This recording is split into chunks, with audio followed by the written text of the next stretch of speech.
Tonight we travel into the cold highlands surrounding Bogotá, where human bone has disturbed a story once considered comfortably settled. In May 2025, researchers from the National University of Colombia and the University of Tübingen announced the first complete ancient human genomes recovered from Colombia. Their evidence came from remains preserved across several archaeological sites, including the important settlement of Chekua, near modern Nemocon. The oldest genetically studied individuals lived roughly 6,000 years ago. Although human occupation across the wider highland region reaches several millennia deeper, some popular accounts have blended those timelines into a 9,000-year-old skull. But the genetic discovery belongs to the later Chekua remains. That correction makes the mystery stronger, not weaker. These people were real, ancient, and genetically unlike the populations who later inhabited the same landscape. So, before you get comfortable, take a moment to like the video and subscribe, but only if you genuinely enjoy what I do here. You might also share your location and local time below. It is pleasant to imagine listeners gathering quietly across the world while the highland mist settles over this forgotten grave. Your mind drifts toward a broad plateau held between dark mountain ridges. The air feels thinner here, and each breath arrives carrying cold moisture from distant wetlands. Grass bends beneath a patient wind, and shallow pools reflect a pale sky broken occasionally by reeds, birds, and low banks of exposed earth. Modern Bogotá now spreads across much of this elevated basin, filling it with roads, windows, engines, and restless human movement. Yet beneath that great urban presence lies another landscape, older and almost swamped. It waits below farms, villages, construction sites, and layers of accumulated soil. Near Nemocon, north of the modern capital, the archaeological site of Chekua preserves traces of people who lived without pottery. They hunted, gathered plants, prepared food beside small fires, and buried their dead within familiar ground. Their world left no written names. That silence is important. When archaeologists recover a skull, they do not recover a biography. Bone offers no remembered laughter, no favourite season, and no explanation for private grief. It provides measurements, damage, chemical traces, and sometimes fragments of inherited information. One Chekua skull appeared unusually complete compared with many neighbouring remains. Its long shape attracted attention because later highland populations often displayed rounder cranial forms. Earlier researchers might have treated that contrast as evidence of a completely separate people. Modern anthropology moves more carefully. Skull shape can reflect an ancestry, childhood development, nutrition, environment, and ordinary variation within a community. A single head cannot carry an entire population upon its brow, however photogenic it may appear beneath museum lighting. The stronger revelation came from within the bones and teeth. Researchers extracted surviving fragments of deoxyribonucleic acid, then compared them with genetic information from ancient and living populations across the Americas. The results did not place the Chekua individuals neatly beside their later highland successors. Instead, the oldest group stood apart.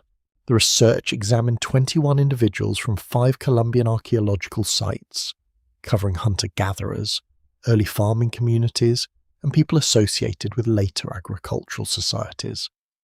The Chekua individuals showed no known direct genetic continuity with populations occupying the plateau afterward.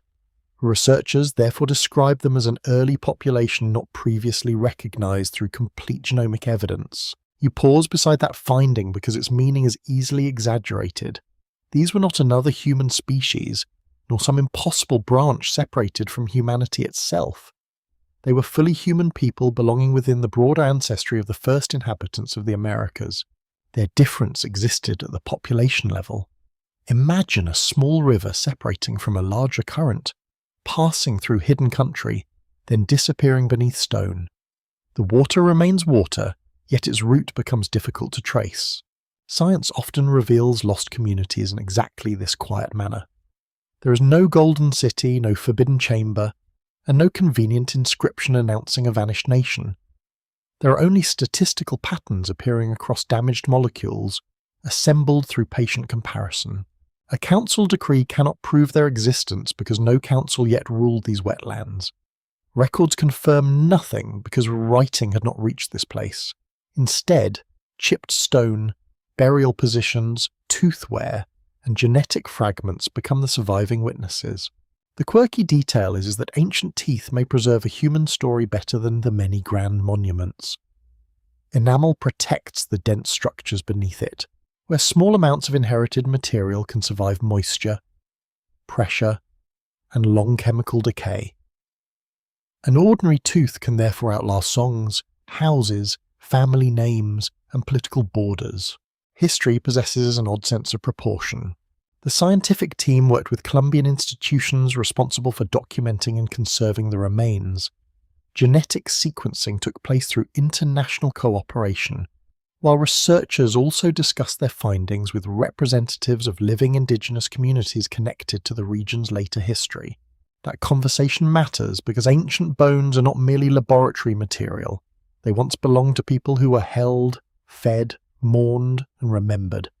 Even when direct ancestry remains uncertain, respectful study prevents discovery from becoming another form of possession. For a moment, the cold seems sharper around you. You stand near an excavation cut where dark soil meets lighter layers below. A brush moves slowly across bone, lifting grains that have rested undisturbed through countless rainy seasons. There is nothing theatrical in the movement. The hand must remain steady because the smallest fragment may carry information unavailable anywhere else. A careless scrape could erase evidence that endured 6,000 years. The central scholarly debate begins here. Did the genetic distinction arise because the Shekua people belonged to an early migration that remained isolated within the highlands? Or does the result appear unusual because scientists still possess too few ancient genomes from neighbouring regions? Both possibilities remain open. Colombia sits between Central America and the immense southern continent, making it a natural passage for repeated movements of people. Yet warm climates, acidic soils, and centuries of disturbance have destroyed much of the biological evidence needed to reconstruct those journeys. Absence can imitate uniqueness. Perhaps related to communities once lived along valleys stretching toward the Caribbean coast, the eastern plains, or the mountains of modern Venezuela. Their remains may have decayed completely, leaving the Chekua individuals to appear more isolated than they truly were. It is also possible that isolation was real. Small communities could remain separated by difficult terrain, seasonal flooding, social boundaries, or simple distance. Generations might pass while neighbouring groups exchange stone or food, yet rarely exchange marriage partners. The complete answer waits beyond the skull. Still, the discovery changes the emotional shape of the plateau. You no longer see one continuous population gradually becoming another. You begin to sense interruptions, arrivals, disappearances, and communities whose descendants may no longer be identifiable. Long before recorded history, the land already contained forgotten endings. People watched clouds gather above these ridges, listened for animals among the reeds, and returned to shelters where smoke darkened stone. They assumed tomorrow would resemble yesterday, as humans usually do. Yet their lineage faded from the later genetic record. Perhaps their descendants moved beyond the places currently studied. Perhaps they joined newcomers until their distinctive ancestry became too diluted to recognize. Perhaps disease, climate pressure, shrinking numbers, or ordinary migration carried them away without a single dramatic catastrophe. Nobody wrote the final moment. You remain beside the unearthed skull while evening settles across the highland grass. Its empty eyes reveal nothing. Yet the surviving molecules whisper that this person belonged to a community science had never clearly seen. Not a legend, not a fantasy. A human population lived here, endured here, and vanished from the familiar map of ancestry. The skull does not explain them. It merely opens the first quiet door. Cold settles first upon your hands. You stand on the high plateau where the Bogotá savanna spreads between the eastern ridges of the Andes. The ground lies more than 2,500 meters above the sea, close enough to the clouds for weather to feel personal. Mist drifts across the grass in slow sheets. Water gathers in shallow hollows, and the The scent of damp soil rises beneath your feet. There are no streets here, no towers shine through the grey morning. The horizon belongs to reeds, low woodland, open marsh, and distant slopes softened by rain. 9,000 years ago, this landscape carries a different rhythm.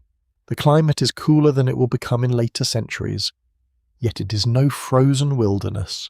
Patches of forest climb sheltered ground, while broad wetlands attract birds, deer, rodents, and wandering bands of people. The plateau is not empty. That fact once surprised scholars who imagined the high mountains as barriers to early settlement. Archaeological discoveries now show that human communities reached the Colombian highlands thousands of years before farming villages transformed the region. Stone tools, burned animal bones, hearth remains, and ancient shelters confirm a long presence within this elevated world. Researchers associated with the National University of Colombia have spent decades studying these early occupations. Their findings reveal communities skilled at moving through cold grasslands and changing wetlands. These people do not merely endure the plateau, they understand it. You feel that knowledge in every quiet movement. A hunter watches the direction of birds crossing the pale sky. Another person studies hoof marks pressed beside a pool.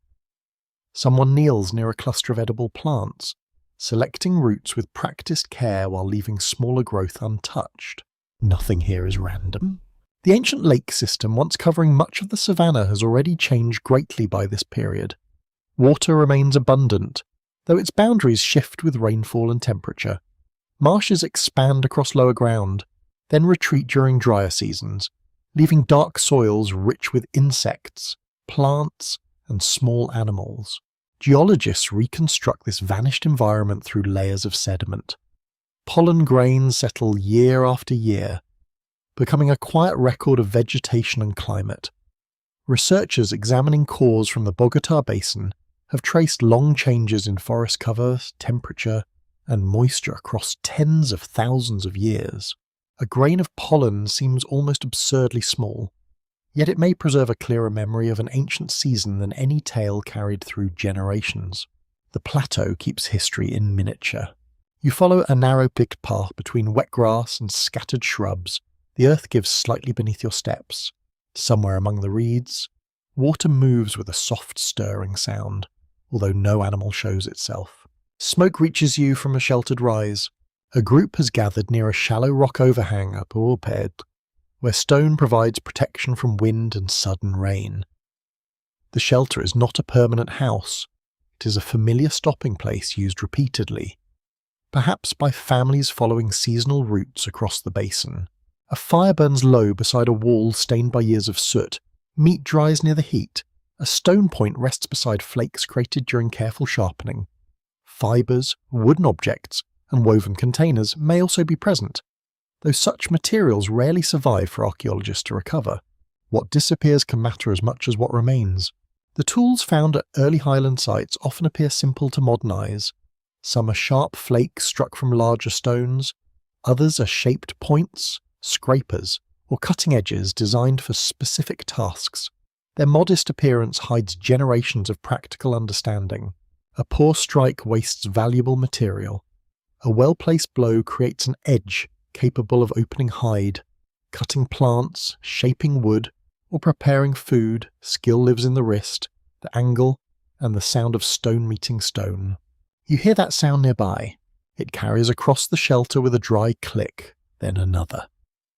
The maker turns the fragment toward the light, judging an edge too fine for careless fingers. No written lesson explains the technique. Knowledge passes through observation, correction, and long repetition. Mainstream archaeology places such communities within the broad story of early hunter-gatherers in northern South America. They move across varied environments, adapting to coasts, forests, valleys, and mountains. The high plateau becomes one branch of that wider human expansion, yet the exact routes remain disputed. Some scholars suggest that people entered the Bogotá savanna through river valleys rising from warmer lowlands. Others emphasize movement along mountain corridors, where linked basins could guide travelers across difficult terrain. The available sites remain too scattered to settle the question. Archaeological silence complicates every map. A family may camp for several nights without leaving anything that survives. Rain scatters ash. Roots disturb buried soil. Acidic conditions dissolve bone. A river cuts through an old campsite and carries the evidence far away. Thousands of lives can vanish without tracer. The people around the shelter know nothing of archaeological absence. Their concerns are immediate. Clouds are thickening over the western horizon. Firewood must remain dry. A child has wandered toward the reeds, and an older woman calls softly until the small figure turns back. The evening meal depends upon what has been gathered and hunted. Deer provide meat, hide, sinew, and bone. Though smaller animals may be more dependable, plants offer roots, fruits, seeds, and medicinal possibilities known through experience. Food is never merely food. It carries information about seasons, weather, territory, and memory. A flowering shrub may indicate that birds will soon gather nearby. The appearance of certain insects may warn of heavy rain. The taste of water can reveal whether a pool has turned stagnant. Such details keep people alive. A curious fringe idea once proposed that the plateau sheltered an isolated civilization descended from an unknown ancient culture. The claim grew from unusual skull shapes and the region's dramatic geography.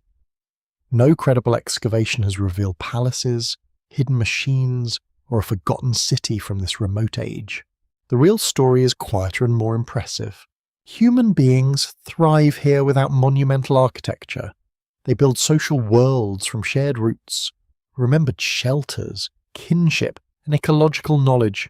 Their civilization exists in relationships rather than stone walls. You move closer to the fire as rain begins.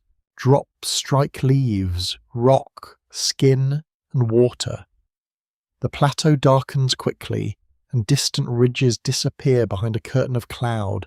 People draw inward, beneath the shelter, making room without the ceremony. A child holds a polished piece of bone. Perhaps it is a tool, a toy, or something carrying private meaning. Archaeologists may later classify such an object by the shape and wear, but classification cannot recover the feeling attached to it. Perhaps it belonged to someone absent. The open scholarly debate deepens around the size and organization of these early groups.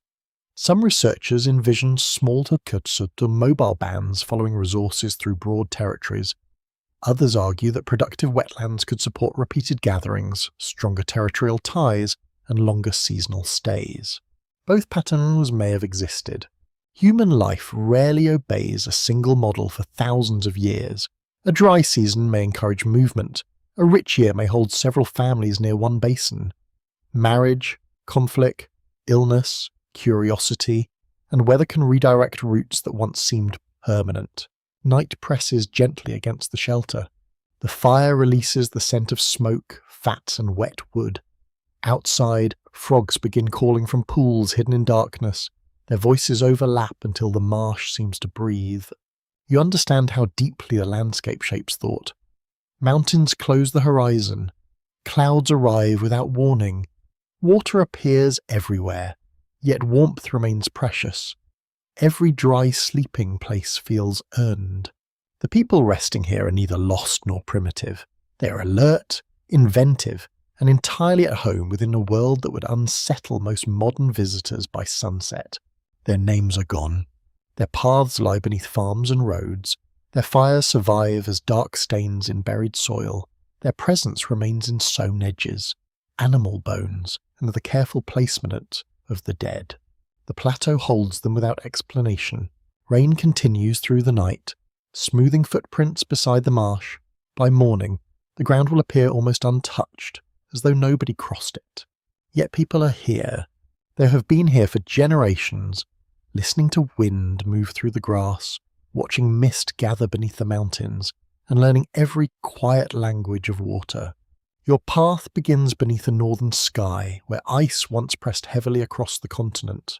Cold wind moves over open ground, carrying the scent of stone, water, and distant animals. Small groups travel southward through changing worlds, guided by memory, hunger, and patient observation.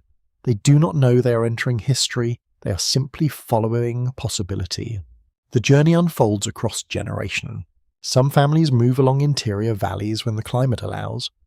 Others follow coastlines rich with shellfish, fish, seabirds, and edible plants.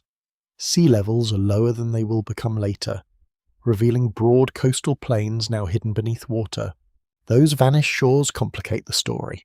Archaeologists search modern land for camps that once stood far from the ancient ocean, yet many of the oldest coastal sites may lie drowned beneath bays and continental shelves. Waves have covered paths that early travellers could have followed for centuries. This loss creates a strange imbalance. The route most useful to human movement may be the route least visible to modern excavation.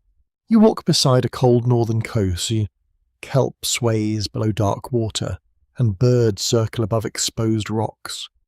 Families gather shellfish from tidal pools while skilled hands repair wooden shafts and stone blades. Boats may have carried people along protected waters. Simple vessels made from hide, reeds, or wood could move supplies farther than walking alone.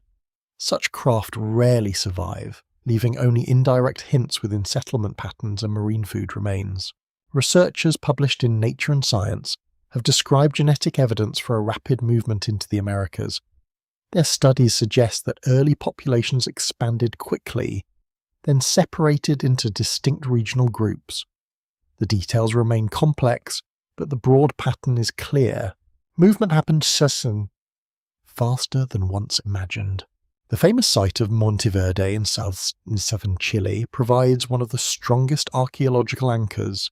Its preserved structures, tools, plant remains, and footprints show people living there more than 14,000 years ago.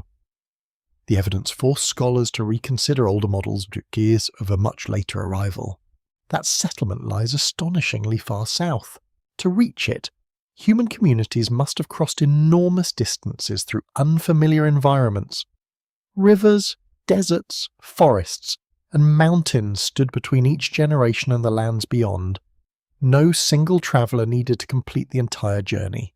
A child might move only a few valleys farther than her grandparents. Her descendants could repeat the process. Over centuries, gradual choices become continental expansion. The pace feels almost invisible. You follow a river into warmer country. Ice disappears from the horizon, replaced by a dense vegetation and constant insect sound. Rain falls heavily, filling channels that twist through green forests. Travel becomes different here. Paths vanish beneath growth. Humidity damages tools, clothing, and stored food. Animals move through thick cover, often heard before they are seen. People adapt by learning local materials.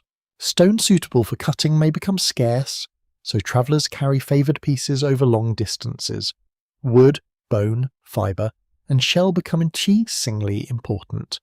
Many such objects decay quickly, making early technology appear simpler than it truly was. A surviving stone point may represent only one small part of an elaborate hunting system. The shaft, binding, adhesive, feathers, and carrying case have vanished. Archaeology often preserves the hardest object, not the most important one. That difference matters. The journey continues through Central America, where mountains narrow the available routes. Volcanic ridges rise above tropical valleys. Rivers descend toward two oceans, creating natural corridors and difficult crossings. The land bridge is not a simple hallway. It contains steep slopes, dense forests, seasonal drought, and shifting waterways. Communities may move along the Pacific side, where open coastal zones offer food and visibility. Others may follow Caribbean rivers or highland passages. Evidence remains incomplete. Scholars at Stanford University and other research centres have used genetic data to reconstruct ancient population splits. Their work indicates that the ancestors of many South American groups separated early from northern populations, yet the timing and number of migrations remain debated. One model proposes a major founding movement followed by rapid regional separation. Another allows for repeated waves, local isolation, and later contact between distant communities. The truth may include several patterns. Human movement rarely follows a clean line. Families divide, reunite, retreat, and change direction. A flooded river can alter a route for years. A marriage can connect two distant groups. Conflict may close one valley while opening another. You enter the narrow lands near Panama. The air feels heavy with salt and rain. Mangroves spread along shallow coasts, while forested hills rise close behind them. To the south lies a continent larger than anything these travellers have known.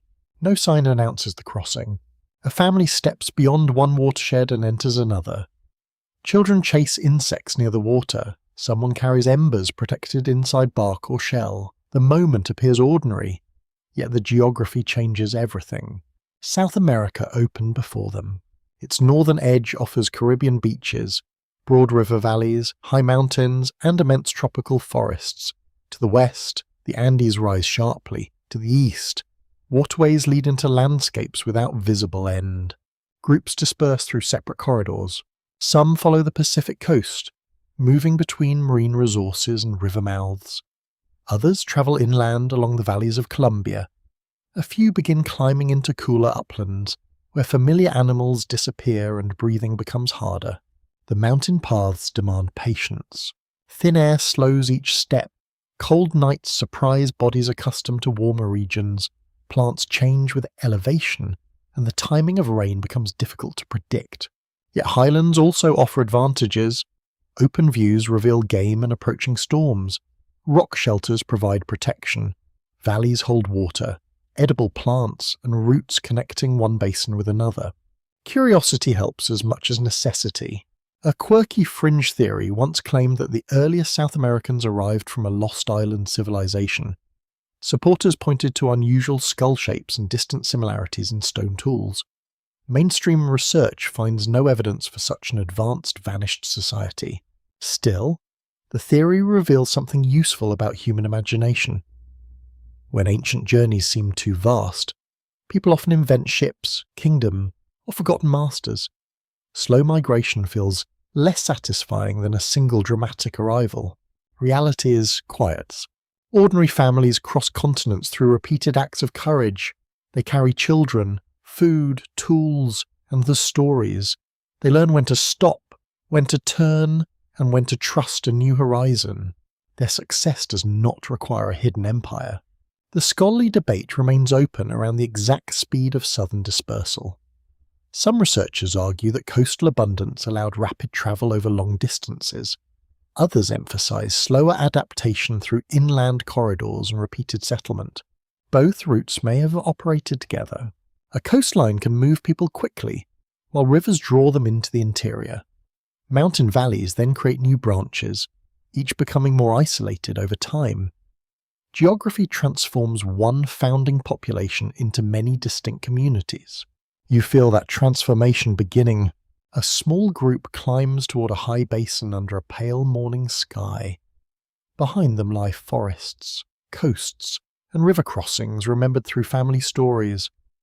Ahead waits colder ground, unfamiliar animals, and a silence broken only by wind. They do not call themselves pioneers. They are searching for food, safety, and a place where children might survive. Their footsteps press briefly into wet soil, then soften beneath rain. The continent receives them without ceremony. Across countless seasons, those footsteps spread into deserts, forests, grasslands, and mountains. Human life takes root in landscapes no ancestor could have imagined. The earth changes colour beneath the careful edge of a trowel. Dark soil gives way to a lighter layer, packed tightly by centuries of moisture and pressure. A faint curve appears within it, too smooth to be stone and too pale to be root. The archaeologist slows her hand. Dust gathers along the line, then falls away. A human skull begins to emerge. You stand near a chequa, on ground once chosen for shelter, work, and burial. The air smells of wet grass and clay. Low hills rise beyond the excavation, while clouds collect above the plateau with their usual quiet patience.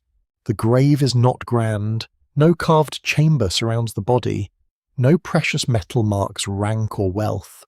The person rests within ordinary earth, placed by people who knew exactly where to dig. That simplicity holds enormous meaning. Burial requires attention, labour, And memory, someone prepares the ground, someone carries the body, someone decides how the limbs should rest and what objects, if any, should remain nearby. The dead do not bury themselves. At Chakua, archaeologists found human remains belonging to communities who lived on the high plateau thousands of years ago. Some bodies were placed in flexed positions with knees drawn toward the torso. Others showed different arrangements, suggesting that customs may have shifted across generations. The graves occupied a landscape used repeatedly. People returned to this place for food preparation, tool-making, shelter, and mourning. Their dead remained close to the spaces of daily life. Smoke from cooking fires may have drifted over buried relatives, while children played only a few steps away. Such closeness can feel unfamiliar today. Modern cemeteries often separate death from household routine. In many ancient communities, burial within a settlement kept ancestors physically present. Their bones became part of the ground beneath ordinary movement. A footstep could pass above a grandmother.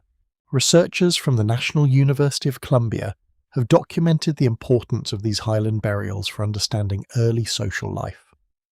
The graves reveal more than biological information. Their positions and treatment suggest shared customs, emotional bonds, and ideas about belonging. Records confirm no spoken prayer, no surviving text preserves the names of the dead, yet careful placement itself becomes a kind of testimonies. The body matters. You watch as soft brushes remove soil from the jaw. Teeth appear, some worn flat by years of chewing resistant foods. Tiny cracks run across the enamel. Each surface holds traces of meals, illness, childhood stress, and age. Nearby, another burial contains a different pattern of wear.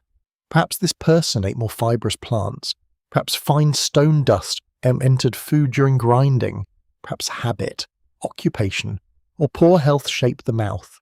The skeleton becomes a map of repetition. Muscles pull against bone through thousands of daily actions.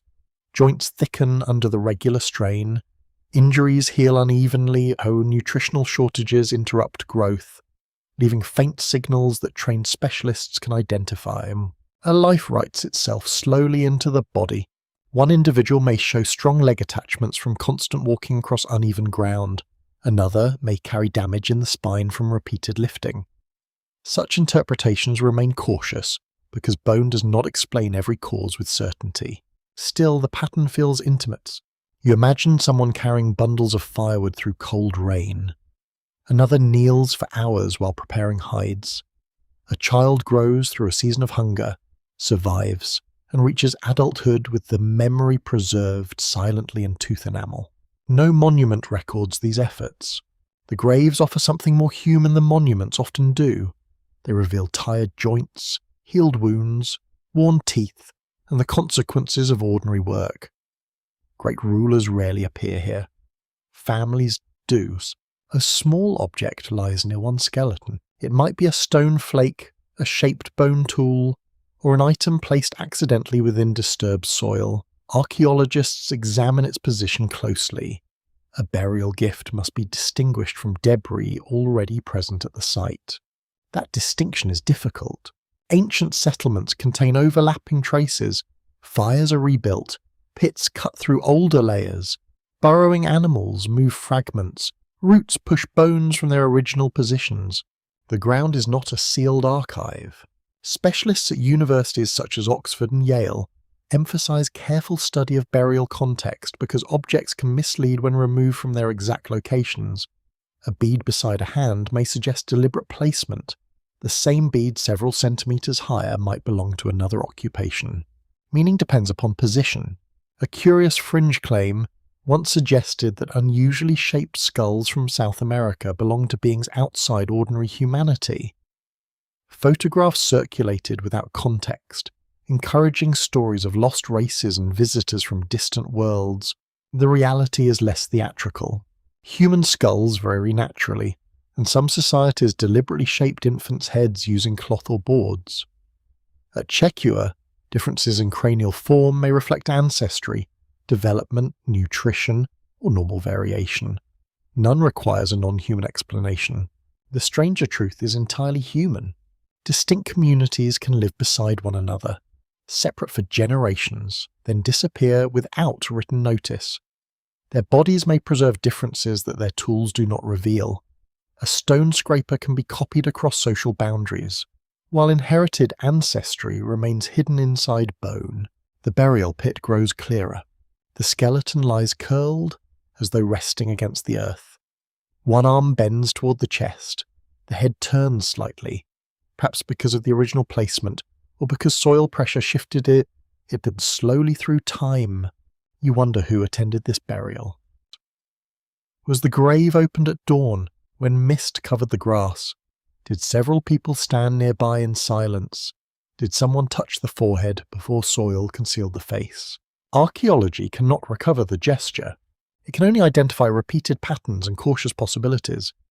Yet those possibilities matter because mourning is among humanity's oldest social acts.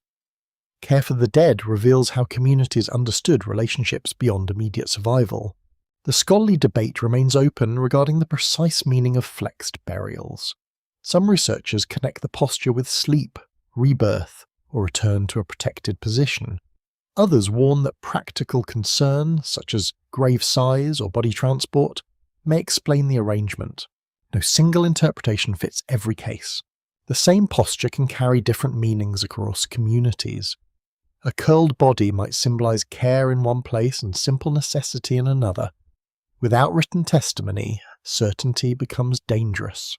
Silence requires discipline. Researchers therefore compare grave orientation, body position, associated objects, age, sex, and evidence of repeated customs. Patterns across many burials can suggest shared belief, although belief itself remains invisible. At Chikua, the graves reveal continuity of place. People buried their dead where community memory could find them. The site became layered with presence. Each grave adding another claim upon the land. Territory was not only where food could be gathered, it was where ancestors rested. That bond may have shaped movement. A group could leave during a difficult season yet return because relatives remained beneath familiar soil. Burial grounds turn landscape into memory. Hills, streams, and shelters become tied to particular lives. The plateau was therefore more than habitat. It was a world filled with names, obligations, and quiet landmarks known only to those who belonged there. A certain ridge might recall a hunt, a pool might mark a birth, a patch of earth could hold several generations. You feel the weight of that invisible map. The excavation continues slowly. Each bone is drawn, measured, photographed, and recorded before removal. Nothing is lifted casually, because relationships between objects may matter as much as the objects themselves. A skull without context is only a skull. Within a burial, it becomes part of a person's final treatment. Within a cemetery, it joins a community. Within a landscape, it becomes evidence of belonging. Cloud shadows pass across the open ground. The grave remains exposed for only a little while longer. Soon the bones will be protected, studied, and stored with careful respect. The empty pit will be filled again, yet the person resting there has already altered the story. A forgotten burial has become a human presence, quiet but unmistakable, emerging from the highland earth one careful brushstroke at a time. The skull rests beneath a soft lamp, no longer surrounded by the soil. Its surface carries the muted colour of old ivory, stained in places by minerals absorbed from the ground. Fine cracks cross the bone like narrow riverbeds. The jaw sits nearby, separated by time and pressure, while the teeth remain fixed in their sockets. You look closely and a face begins to return. Not a complete face, of course, skin, hair, eyes.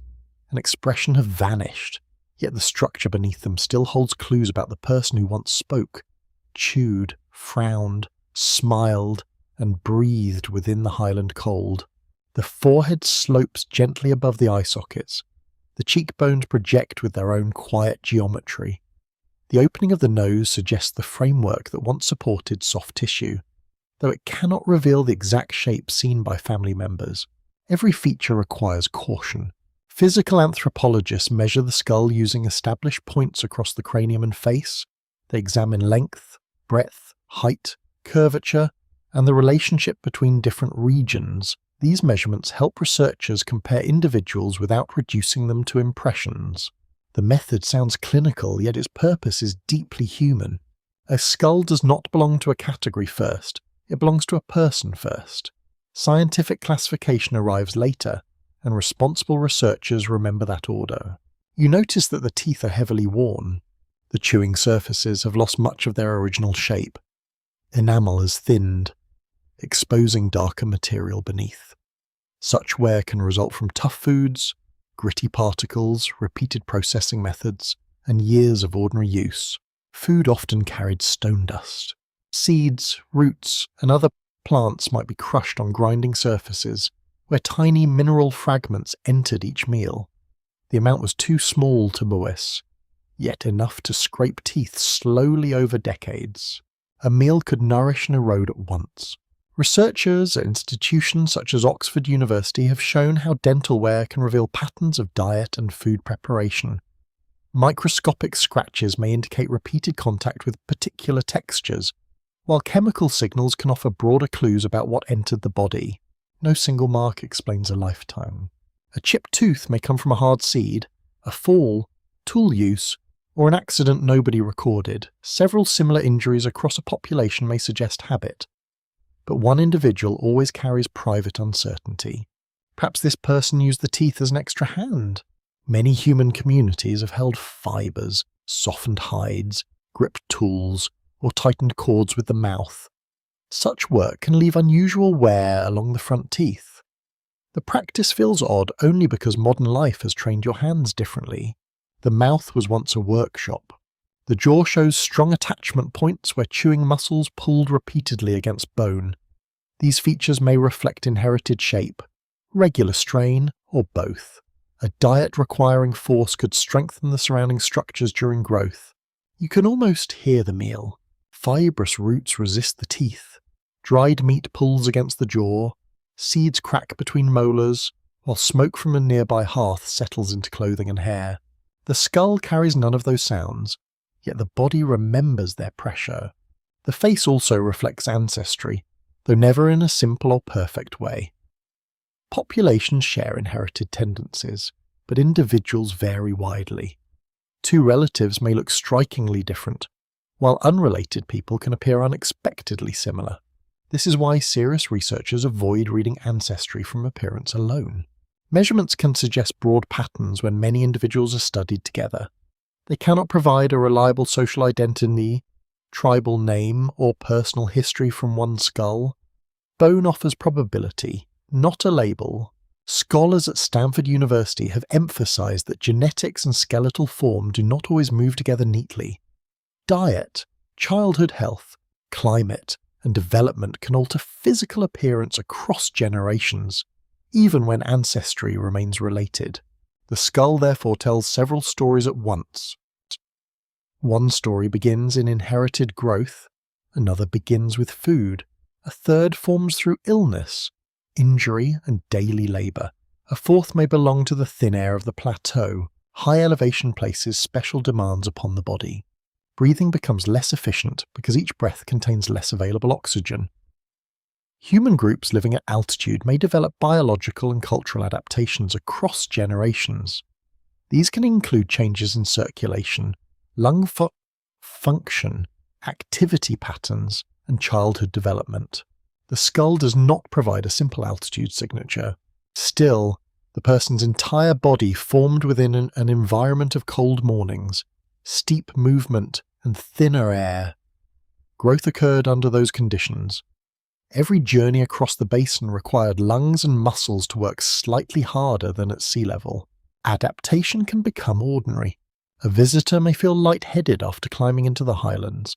A child born there learns the landscape through play, work, and breath. What seems difficult to an outsider becomes the unnoticed rhythm of daily life. The eye sockets appear deep beneath the lamp. Their emptiness encourages imagination, which is useful and dangerous. You want to supply an expression, perhaps calmness or suspicion, yet bone does not preserve personality. A serious face may have hidden a playful person. A broad jaw may have belonged to someone patient and soft-spoken. A damaged tooth may have embarrassed him, amused her children, or meant nothing at all. The skull resists your expectations. A curious fringe practice has attempted to reconstruct exact personalities from skull shape in past centuries. Some claim that bumps and curves revealed intelligence, morality, or criminal tendency. Modern science rejects such ideas as deeply flawed and often harmful. Bone cannot measure virtue. The persistence of those claims reveals how eagerly people search faces for hidden certainty. Humans want appearance to explain character, ancestry, and destiny. Ancient remains become especially vulnerable because the person cannot answer back. Responsible reconstruction works differently. A specialist may use average tissue depths, muscle attachments, and anatomical relationships to estimate a possible face. Clay or digital models build outward from the skull, layer by layer. The result is not a portrait but an informed approximation. Several faces could fit the same bone. Nose width, lip shape, eyelid form, body weight, age. An expression introduce uncertainty. Hairstyle, scars, paint, ornaments, and cultural choices remain almost entirely unknown. The face you see in a museum is therefore one possibility. Still, such reconstructions can create an important emotional bridge. A rounded cheek, weathered skin tone, or steady gaze helps viewers remember that ancient remains were once living people. Science gains power when accuracy and empathy work together. The scholarly debate becomes especially delicate around the relationship between skull shape and population history. Some researchers believe cranial differences can preserve useful signals of ancient migration. Others warn that development and environment may distort those signals more than expected. Both sides agree on one point. Larger samples matter. A single skull can attract attention because it appears unusual, but population history cannot rest upon one striking specimen. Researchers need many individuals, secure dates, careful measurements, and genetic evidence whenever preservation allows. The person beneath the lamp remains valuable without carrying an entire migration story.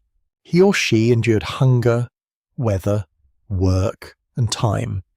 The teeth suggest repeated meals, the jaw suggests effort, the healed surfaces of bone suggest a body that met stress and continued living. Perhaps the person laughed often. Perhaps one side of the mouth hurt during winter. Perhaps a child recognized this face from far across the grass, simply by the way the head turned. Those details are gone. Yet the skull preserves the architecture of recognition. Family members once knew these cheekbones. They watched these eyes narrow in bright light. They heard a voice emerge from this jaw. The face does not fully return. It hovers at the edge of certainty, shaped by ancestry, diet, labor, altitude, and countless private moments. You cannot name the person, but you can no longer mistake the skull for an object. The smallest chamber within the skull holds the deepest human memory. You cannot see it from the outside. It lies inside the temporal bone, close to the structures that once carried sound into the living mind. The surface appears ordinary, yet the interior contains some of the densest bone in the human body. This hidden region protects remarkable traces. Scientists call it the petrous portion of the temporal bone. During life, it surrounds the delicate organs of hearing and balance. During burial, its unusual density can shield fragments of the inherited material from water, microbes, roots, and chemical decay. The bone becomes a sealed room. Rain may pass through the soil for thousands of seasons. Heat encourages bacteria to multiply. Minerals move through tiny cracks, while pressure slowly alters the skeleton structure. Most biological material breaks apart beneath these conditions, yet fragments can remain inside dense tissue. They are not complete strands waiting neatly to be read. Ancient deoxyribonucleic acid survives as countless damaged pieces, often shorter than a sentence written on torn paper. Many fragments contain only a few dozen chemical letters. The message exists in ruins. You watch a specialist examine the skull through careful imaging. She searches for regions where internal bone remains thick and undisturbed. Every choice carries weight because sampling removes a small amount of original material. Ancient remains cannot simply grow back. The researcher must balance knowledge against preservation. A larger sample may produce more genetic information, but it also causes greater physical loss. A smaller sample protects the specimen, though it may contain too little material for useful study. There is no perfect decision. Museums and universities increasingly rely on scanning technologies before any physical sampling begins. Detailed images reveal cracks, repairs, disease, and dense internal structures. The scan also creates a permanent record of the specimen's condition. Oxford University researchers have helped refine approaches that target especially productive areas while reducing unnecessary damage. Similar work across major laboratories has transformed ancient genetics from a destructive search into a more disciplined form of investigation. The skull is treated as a limited archive. You imagine its internal spaces as rooms within an abandoned house. Some walls have collapsed, others remain dry. A single protected corner may still hold a letter written by people whose names disappeared long ago. The letter is written in chemistry. Deoxyribonucleic acid once existed in almost every living cell. It guided growth, repaired tissue, and carried inherited traits from parents to children. Death ended those processes, leaving molecules exposed to gradual destruction. Water breaks chemical bonds, heat speeds decay. Microorganisms consume surrounding tissue. Oxygen alters the molecular structure, while time reduces long strands into smaller and smaller pieces. Nothing remains untouched. The highland environment presents both danger and opportunity. Moist soil encourages decay, yet cool temperatures may slow some destructive reactions. Burial depth, drainage, soil chemistry, and the body's original condition all influence preservation. Two people buried nearby can preserve very differently. One skeleton may yield abundant genetic fragments, another may provide almost nothing, despite appearing equally complete. The visible condition of bone does not always predict what survives inside. That uncertainty gives every sample a quiet tension. Teeth offer another protected landscape. Hard enamel covers the crown, while deeper tissues remain enclosed within the root. The root cementum, a thin layer anchoring the tooth, can preserve large numbers of cells trapped during life. Those cells may carry inherited material. A tooth seems simple in the hand. Its surface feels smooth, cold, and almost polished. Beneath that calm exterior lies a history of growth, blood supply, pressure, infection, and repeated use. The root remembers differently from the crown. Enamel records childhood development because it forms early and cannot repair itself. Dentine grows beneath it, responding slowly to stress and age. Cementum accumulates in layers throughout life, sometimes producing faint annual bands. A curious tidbit follows from those layers. Under ideal conditions, specialists can estimate age by counting cementum bands, rather like reading tree rings. The method is not flawless, and heat or disease may blur the pattern, but the comparison remains strangely beautiful. A tooth can contain seasons. The genetic material inside it offers a separate kind of time. It carries inherited information from a single lifetime, while also connecting that person to parents, grandparents, and distant populations. This is where private biology becomes shared history. Scientists do not read memories, thoughts, or experiences from genetic fragments. They cannot discover a favourite song, a secret fear, or the name spoken beside a childhood fire. Genetics reveals relationships and biological patterns, not personality. The distinction is essential. A sequence may show that several individuals shared close ancestry. Another pattern may suggest that a small group remained isolated. Repeated similarities can reveal population movement, while unusual differences may expose a lineage missing from later communities. Each conclusion depends upon comparison. One fragment means little by itself. Thousands of fragments begin to form a pattern. Many individuals from several locations can reveal structure across time and space. The process resembles restoring a woven cloth from scattered threads. You notice how fragile the evidence becomes at this scale. A tiny chemical change can make one letter appear as another. Damage caused by age may imitate a real inherited difference. Researchers therefore study the characteristic injuries carried by ancient molecules. Certain changes occur more often near broken ends. Fragment length also reflects long decay, with older material generally appearing shorter and more damaged. The molecule carries its own weathering.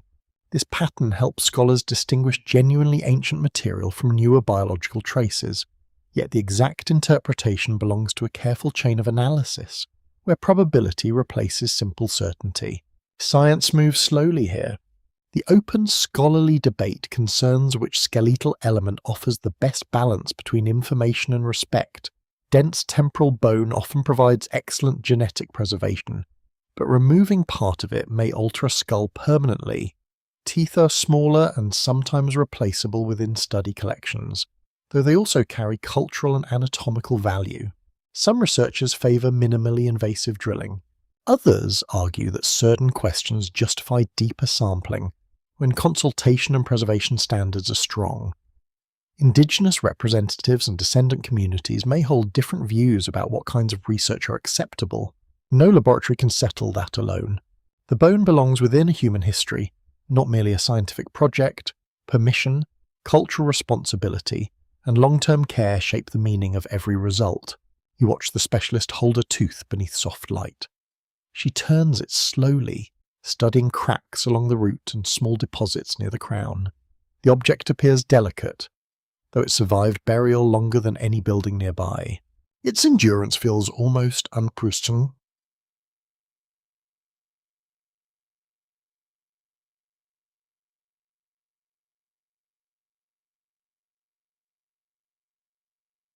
Skin disappears, clothing rots, wooden tools collapse into soil, voices fade from every living memory, yet a few cells remain protected within mineral walls, carrying inherited instructions across thousands of years. The skull gives no sign that such information survives. Its silence seems complete. Inside the dense bone, however, fragments wait without awareness. They do not know that nations rise, languages change, and roads spread across the plateau. They simply persist until careful hands recognize where ancient memory is hidden. A white door closes behind you with a soft mechanical click. The room beyond feels colder than expected, and almost unnaturally clean. Air passes through hidden filters. Bright surfaces reflect the ceiling lights without warmth. Nothing here resembles the earth where the skull rested for thousands of years. Every modern person carries clouds of genetic material. Skin cells fall unnoticed. A breath releases droplets. Hair drifts from clothing, and a fingertip leaves invisible traces upon metal, plastic, glass, and bone. In an ancient genetics laboratory, ordinary human presence becomes a serious threat. The oldest sample may contain only a faint biological signal. One careless touch can overwhelm it with newer material from a researcher who lived thousands of years later. This is why the work begins with separation. Laboratories studying ancient remains are often divided. From rooms containing modern genetic samples, researchers enter through controlled spaces, remove ordinary clothing, and cover themselves from head to foot. They wear masks, hoods, gloves, protective suits, and clean footwear. The appearance is strangely theatrical. Nobody is expecting poison, plague, or a dramatic explosion. The danger comes from the researchers' own cells, which are healthy, abundant, and entirely unwanted. You move carefully beside a stainless steel bench. Every surface has been treated with chemicals that break down genetic material. Ultraviolet light shines through the empty room between working periods, damaging fragments left behind by previous activity. Tools are cleaned repeatedly, even when they already appear spotless. Cleanliness here is not about appearance. A shining table can still hold invisible contamination. A dusty room may sometimes contain little modern human material. The laboratory therefore follows procedures based upon molecular risk, not ordinary household tidiness. Bleach becomes an unlikely guardian of the past. It destroys genetic material so effectively that ancient researchers use it with almost ceremonial discipline. Benches and handles, containers, and instruments receive careful treatment. Gloves are changed frequently, especially after touching anything outside the immediate work area. A researcher may change gloves dozens of times during one session. That curious habit would seem excessive in most workplaces. Here, it protects a vanished population from being accidentally replaced by the laboratory staff. The bone sample arrives inside a sealed container. Its outer surface has touched excavators, conservators, storage materials, and perhaps generations of earlier researchers. Those contacts may have deposited modern cells. The outer layer must therefore be treated as suspect. A technician cleans the surface gently.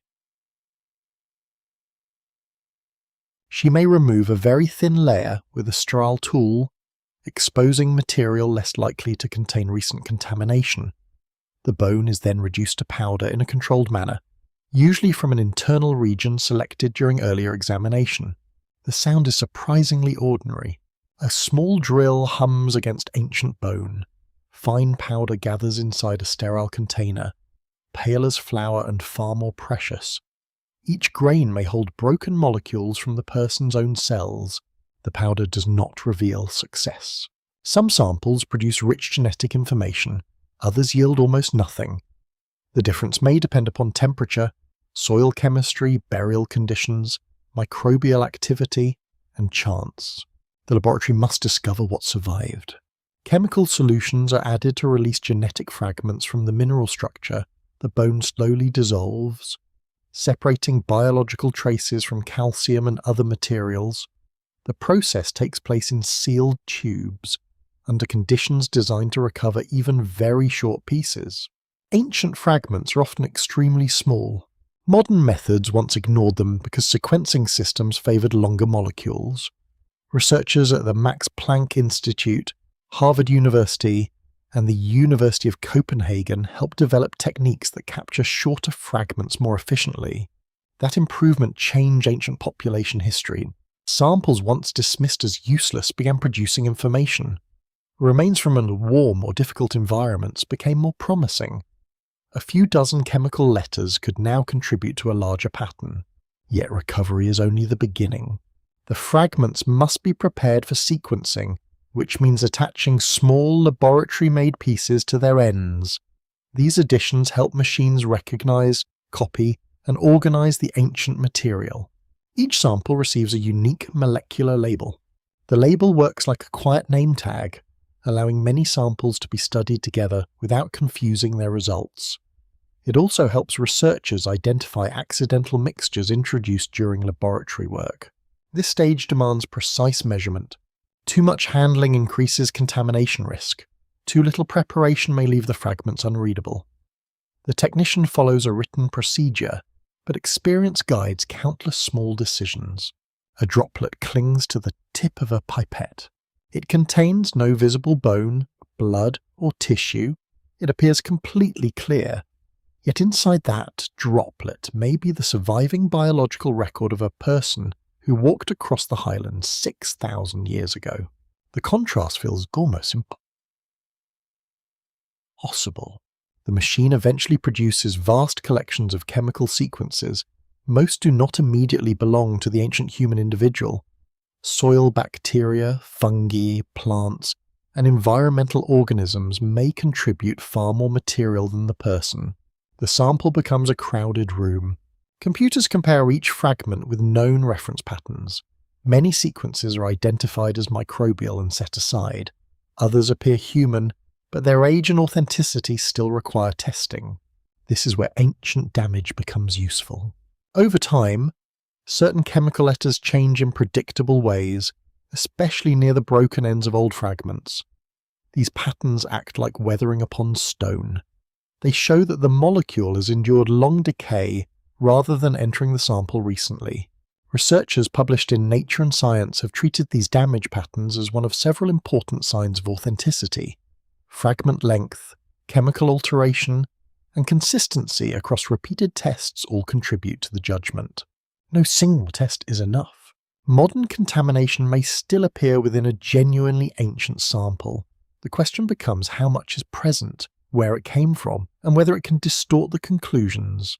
Scientists estimate contamination in several ways. They may examine inherited regions where one individual should show a limited pattern. Unexpected variation can suggest that genetic material from another person has entered the sample. Researchers also compare results from different extractions and independent laboratories. Agreement strengthens confidence. A result that appears only once may reflect chance, damage, or contamination. A pattern repeated through separate procedures becomes harder to dismiss. Negative controls provide another safeguard. These tubes contain no ancient bone, yet they pass through the same chemicals, tools, and laboratory steps. If human genetic material appears inside them, contamination has entered the process somewhere. An empty tube can expose a hidden secret. That is the quirky elegance of laboratory control. The sample containing nothing may become one of the most informative objects in the room. The open scholarly debate concerns how strict authenticity standards should be for rare material. Some specialists argue that only samples with strong damage patterns and extremely low contamination deserve population analysis. Others accept weaker samples when multiple methods support the result. The disagreement is not careless. It reflects the difficulty of studying irreplaceable evidence from environments where preservation is poor. Excessive caution may discard valuable history, while excessive confidence may create a population that never truly existed. Institutions such as Stanford University and Yale University emphasize transparent methods, repeated testing, comparison, and full reporting of uncertainty. A dramatic result must survive technical criticism from researchers who are not involved in the discovery. Skepticism protects the dead. It prevents an exciting interpretation from outrunning the evidence. It also forces scientists to distinguish between what the sample clearly shows and what remains only possible. The sequencing data passes through one final series of checks. Researchers compare the genetic profile with known members of the laboratory team. They examine whether male and female chromosome patterns appear consistent with the skeleton. They study whether repeated fragments behave as expected for ancient material. Gradually, the noise begins to thin. Microbial sequences fall away. Modern contamination is measured. Damaged fragments align into recognizable inherited patterns. The laboratory does not restore a complete genome in the simple sense of rebuilding every missing piece. It creates a statistical reconstruction from surviving fragments, reference comparisons, and repeated observations. Certainty arrives in degrees. You stand beneath the filtered air as the first reliable pattern appears on a screen. Nothing moves except rows of letters and numbers.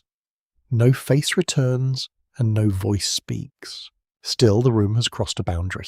The bone is no longer only an object from the earth. Its fragments now form a biological signature, separated from dust, decay, bacteria, and the living people who handled it. A population hidden by time begins to enter view. The screen glows softly in the darkened room. Rows of coloured points spread across a graph, each representing inherited patterns drawn from ancient and living populations. Most groups gather into recognizable clusters. Their positions reflect shared ancestry, long separation, and occasional contact across many generations. One cluster refuses to settle where expected. The Chekwa individuals appear near the broader ancestry of indigenous peoples from the Americas, yet they do not align closely with later populations from the Bogotá highlands. They occupy a genetic position that seems both familiar and strangely distant. You lean closer to the display. Nothing on the screen resembles a thing. There are no eyes, no expressions, and no familiar human gestures. Yet the pattern quietly suggests that an entire community followed a path missing from the known population map. This is not a different human species. The individuals belong fully within the shared history of modern humanity. Their distinction lies in the particular combination of inherited variations carried by their community, shaped through migration, separation, marriage, and time. A population is not defined by one unusual gene. Researchers examine hundreds of thousands of positions across the genome. Each position contributes a tiny piece of information. Together, those pieces reveal degrees of relatedness that no skull measurement could establish alone. The pattern resembles a family resemblance spread across thousands of fragments. You might recognize two siblings by their eyes or the movement of their mouths. population geneticists search for a deeper resemblance, distributed across inherited material and measured through statistical comparison. The Shekua individuals share ancestry with the great founding populations of the Americas. That broad connection is expected. Their lack of close continuity with later highland communities is the troubling part. Later inhabitants carry different genetic combinations. The contrast suggests that population history on the plateau did not unfold through one uninterrupted line. Communities arrived, remained, changed, and sometimes ceased to be visible as distinct groups. The genome reveals an interruption without explaining it. Researchers begin by comparing the ancient individuals with other early remains from South America. Some connections appear across distant regions, reflecting ancestry shared during the first human dispersals through this continent. Yet no known population provides a simple match. The Chekua group does not fit neatly beside ancient communities from the Andes, Amazonian forests, southern plains, or Caribbean coasts. Its ancestry appears related to early South American branches, though separated enough to form its own recognizable signal. The result feels like finding an unfamiliar handwriting style inside a damaged archive. The language is understandable, the alphabet is known, but the writer belongs to someone absent from every surviving list. Mainstream genetic research confirms that small populations can develop distinct inherited patterns surprisingly quickly. When communities remain isolated, chance becomes powerful, certain variations grow common, while others disappear completely. This process requires no special adaptation. It can happen because only a limited number of parents contribute to each generation. Over centuries, ordinary inheritance creates a genetic signature unlike that of neighbouring groups. The technical term is genetic drift. You can imagine a bag filled with many coloured stones. Each generation removes only a handful, then uses those colours to fill another bag. Some colours become common by accident, others vanish without any advantage or disadvantage. Human populations carry far more complexity, but chance still shapes them. The Chekua community may have been small enough for such changes to accumulate.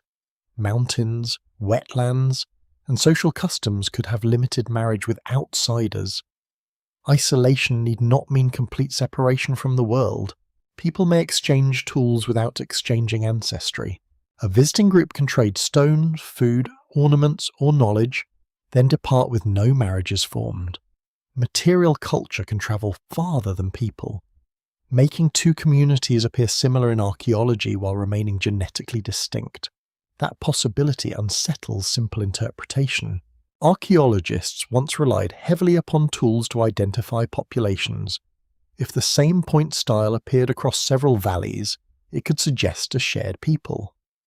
Genetics now shows that objects and ancestry do not always follow the same routes. A tool can cross a boundary silently. The genome also reveals close family relationships within burial groups. Shared patterns can identify parents, children, siblings, and more distant relatives.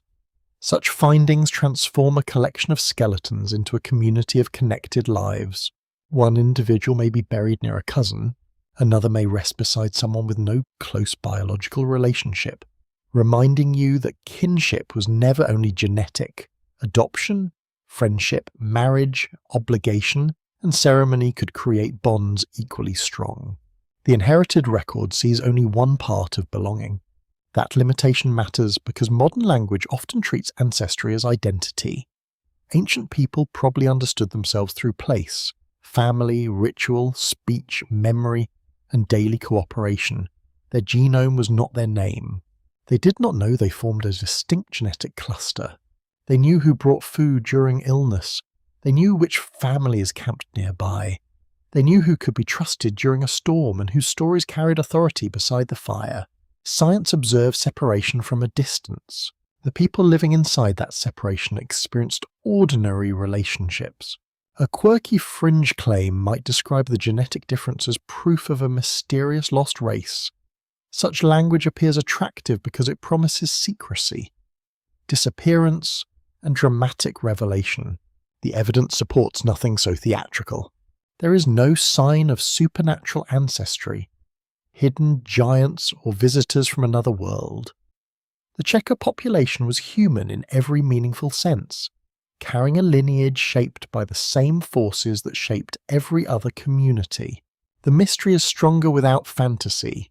A complete population can live, raise children, bury relatives, and vanish from later genetic records. No empire needs to fall, no cataclysm must split the sky. Demography can erase quietly. A community of several hundred people may decline through generations of low birth rates, illness, migration, or marriage into larger groups. Their descendants might survive biologically, while the original genetic pattern becomes diluted beyond recognition. Disappearance does not always mean extinction. This distinction forms the central scholarly debate. Some researchers interpret the Checua signal as evidence that the population left no substantial genetic legacy in later highland groups. Other scholars remain cautious. The available ancient samples represent only a small fraction of the people who lived across Colombia. Unsampled valleys may contain communities with related ancestry. Living populations may also preserve faint traces not yet identified. The map remains incomplete. A genetic absence can reflect true replacement, but it can also reflect missing evidence. Researchers therefore test several population models, each describing different patterns of separation and contact. One model assumes long isolation. Another allows occasional mixing with neighbouring groups. A third proposes that the Checua lineage separated early from a wider population whose other branches remain unknown. Each model produces different expectations. Scientists compare those expectations with the observed distribution of inherited variations. They calculate which arrangement best explains the data, while remembering that the best available model may still be wrong. Statistics can rank possibilities. They cannot resurrect missing people. You watch lines appear between points on the screen. Some lines represent shared ancestry, others mark possible population splits. The diagram resembles a tree, though human history behaves less neatly than branches suggest. People separate and reconnect. Communities merge, travellers return, children carry ancestry across boundaries that elders considered permanent. A tree cannot easily show every meeting. The Checua group therefore appears as a branch with uncertain connections. Its deepest roots belong within the first settlement of South America, yet its later path fades from view. The screen remains calm. No alarm sounds when a population disappears from the record. The graph simply leaves an empty space where continuity might have been expected. You begin to understand the hidden scale of the discovery. The skull represents one person, but the genome points toward many lives. Parents, grandparents, cousins, and children stand invisibly behind every inherited fragment. Their population existed beyond the sample. Some individuals were never buried formally. Some bones dissolved. Some graves remain beneath fields, roads, and wetlands. The genetic cluster visible on the screen is only the surviving edge of a much larger human world. The unfamiliar lineage is not created by the laboratory.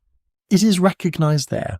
For thousands of years, its pattern remained folded inside bone, waiting without purpose or expectation. Now it appears briefly as coloured points against darkness, distinct enough to reveal a forgotten community, yet incomplete enough to preserve its silence. A branching diagram takes shape across the screen, pale lines spreading through a field of darkness. Each line represents a proposed separation among ancient human communities. Some divisions occurred close together. During the first great expansion through South America, others appeared later, when mountains, forests, distance, and social boundaries began shaping smaller regional populations. The Checua ancestry enters near the base of that southern story. It does not sit outside the ancestry of indigenous Americans. Instead, it seems connected to an early branch that formed while people were still spreading rapidly across the continent. The connection is ancient, but the route leading toward the high plateau remains difficult to follow. You watch the diagram adjust. Researchers add genetic information from ancient individuals found in Peru, Brazil, Argentina, or Chile and the Caribbean. They compare patterns shared among groups, searching for the arrangement requiring the fewest unsupported assumptions. No comparison produces a close twin. The Chequia individuals share broad ancestry with early South Americans, yet they remain separated from every sampled lineage. Their inherited pattern suggests a branch that divided early, developed independently, and survived long enough to leave human remains in the Colombian highlands. The branch appears lonely because its relatives are missing. That absence may reflect genuine isolation, but it may also expose the limits of archaeology. Northern South America contains vast regions where ancient remains preserve poorly. Heat, rainfall, acidic soil, and vegetation can erase bone before excavation ever becomes possible. The surviving genetic map is therefore uneven. Some regions provide many ancient genomes across thousands of years. Others contribute only scattered individuals. Colombia stands within a crucial geographic corridor, yet its oldest population history remains represented by remarkably few samples, and a large blank area separates Central America from the better-studied regions farther south. People must have crossed that space. They settled rivers, climbed ridges, followed coasts, and entered interior valleys. Their communities formed the living bridge between northern migration routes and southern expansion. Most of that bridge has disappeared. You imagine a long procession moving through generations rather than marching as one united people. Families separate at river mouths. Groups choose different valleys, some remain near warm coasts, while others climb into cold basins. Each decision creates distance. A few generations of separation may produce little genetic difference. Several centuries can create a recognizable pattern, especially when population numbers remain small. Thousands of years can turn neighboring branches into deeply distinct lineages. Stanford University researchers have shown that early South American ancestry divided rapidly after people entered the continent. Genetic studies published in Nature have likewise revealed regional structure developing surprisingly early, even while material traditions continued spreading across great distances. The continent filled through both movement and fragmentation. This pattern explains how the Chequia population could belong to an early dispersal without resembling later inhabitants of the same plateau. Geographic closeness in the present does not guarantee direct ancestry across time. The same land can hold different human histories. A valley may appear permanent, but its communities change. One population leaves, another arrives, a third forms through mixture. Centuries later, shared geography creates the illusion of continuity where none existed. Genetics interrupts that illusion. The branching model suggests that the Chequia lineage separated from other known South American groups near an ancient point in the continental expansion. The precise date remains uncertain because every estimate depends upon mutation rates, generation lengths, sample quality, and the populations chosen for comparison. Time in genetic models is elastic. A branch may appear older or younger when new evidence enters the analysis. One newly sequenced individual can shift relationships that previously seemed stable. The diagram is not a final family tree carved in stone. It is a working reconstruction. Researchers often describe missing contributors as ghost populations. The phrase sounds supernatural, though it refers only to groups known indirectly through genetic patterns. Their existence is inferred because sampled populations carry combinations that cannot be explained otherwise. A ghost population may have left no identified skeleton. It might be represented by graves not yet excavated, remains already destroyed, or communities whose bones contain no usable inherited material. Its presence survives only through ancestry passed into other people. The term invites quirky speculation. Enthusiasts sometimes imagine ghost populations as secret civilizations hiding beyond known history. They picture isolated kingdoms, advanced knowledge, and carefully concealed origins. The genetic meaning is far less dramatic, though perhaps more haunting. A ghost population could consist of ordinary families. They might live in temporary shelters, carry simple tools, and leave little permanent architecture. Their historical invisibility comes not from secrecy, but from preservation and limited sampling. The Chequia lineage may represent one such population made briefly visible. Its members stand near the earliest known southern branches, but their ancestry lacks a close surviving counterpart. They become a rare physical doorway into a wider population that may once have occupied parts of northern South America. The doorway opens only slightly. You cannot determine their language from inherited material. You cannot know whether related groups called themselves by one shared name. Genetic similarity does not prove political unity, common ritual, or mutual recognition. A population model combines people who may never have imagined themselves as one people. They might have lived across separate valleys, spoken related or unrelated languages, and followed different seasonal routes. Their shared ancestry could be older than any social identity they remembered. Science reaches deeper than memory, but not wider than evidence. The open, scholarly debate concerns whether the earliest South American dispersal formed a few major branches or many smaller ones. Researchers at Yale University and Oxford University have argued from different data sets that rapid expansion may have produced complex regional structure almost immediately. Some models favour several broad ancestral streams. Others suggest a network of small populations repeatedly separating and reconnecting. Both approaches can explain portions of the evidence, yet neither fully resolves the northern Colombian pattern. The Checua ancestry may belong to an early branch still awaiting relatives. It may also represent a mixture of groups whose separate histories remain unsampled. A population can appear unique because it combines several older ancestries in proportions not seen elsewhere. Mixture creates a new pattern. Imagine two communities meeting near a river corridor. Their children inherit ancestry from both. If those descendants later become isolated, their combined genetic signature may develop into something no neighbouring population shares. The apparent branch could therefore contain several hidden branches. Researchers test this possibility by examining whether inherited variations occur together in patterns expected from ancient mixture. They compare models with one ancestral source against models requiring two or more. The results depend upon available reference populations. When the true source remains unsampled, the nearest known group may serve as an imperfect substitute. This can make the model appear more certain than the historical reality. A map with missing countries still produces routes. Those routes simply pass through blank spaces. You picture the first settlers of northern South America moving beneath unfamiliar stars. Some remain near the coast. Others enter river valleys leading toward the interior. A few climb toward cold uplands where breath shortens and wetlands spread beneath mountain walls. Their descendants settle into separate worlds. One community follows animals across open grass. Another gathers tropical plants beside a lowland river. A third learns the seasonal behaviour of highland lakes and builds identity around places hidden by mist.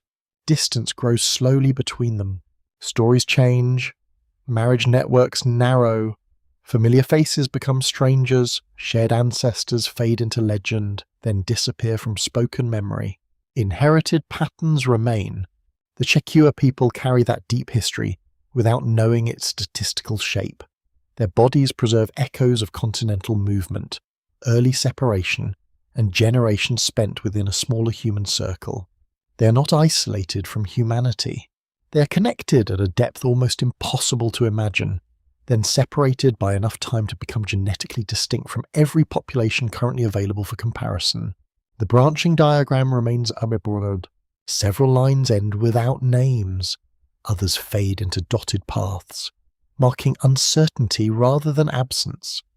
The Checua lineage stands among them, no longer invisible, yet still surrounded by missing relative. A hidden branch has appeared. Its roots reach toward the earliest settlement of South America. Its finer limbs disappear into regions where rain, soil, time, and human movement have removed the evidence. The diagram offers no final distinction.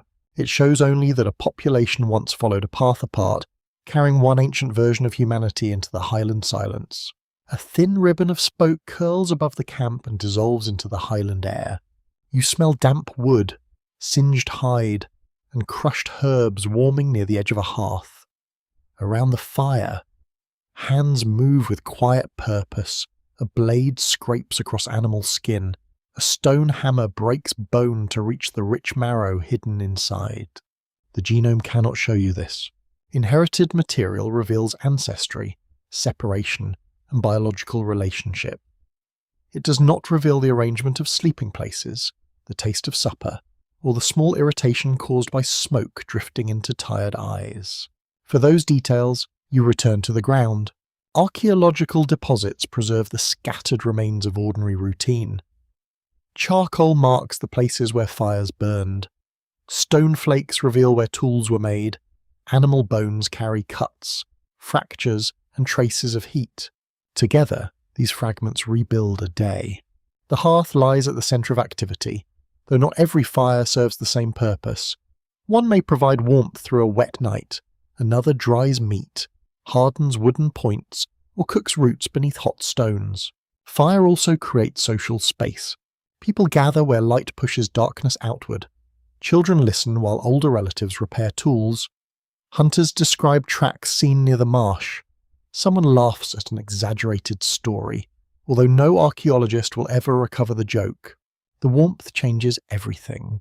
At high elevation, night temperatures fall quickly, wet clothing becomes uncomfortable, and fingers stiffen around stone edges. A dependable fire protects sleep, food, tools, and the emotional centre of the group. Charcoal records these moments indirectly. Researchers studying microscopic plant remains can identify some of the wood burned in ancient hearths. Different species reveal what grew nearby, what people preferred, and how far they travelled for fuel. Records from highland excavations confirm that early communities repeatedly returned to sheltered locations.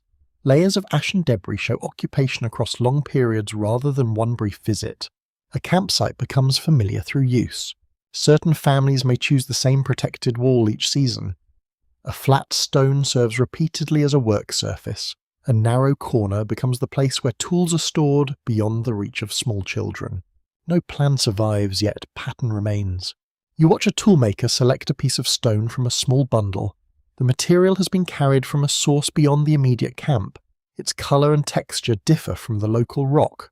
This choice suggests knowledge extending across distance. Some stones fracture predictably, producing sharp edges with little effort. Others break badly, wasting time and material. Experienced hands recognise quality from weight, grain, and the sound made when one piece taps another.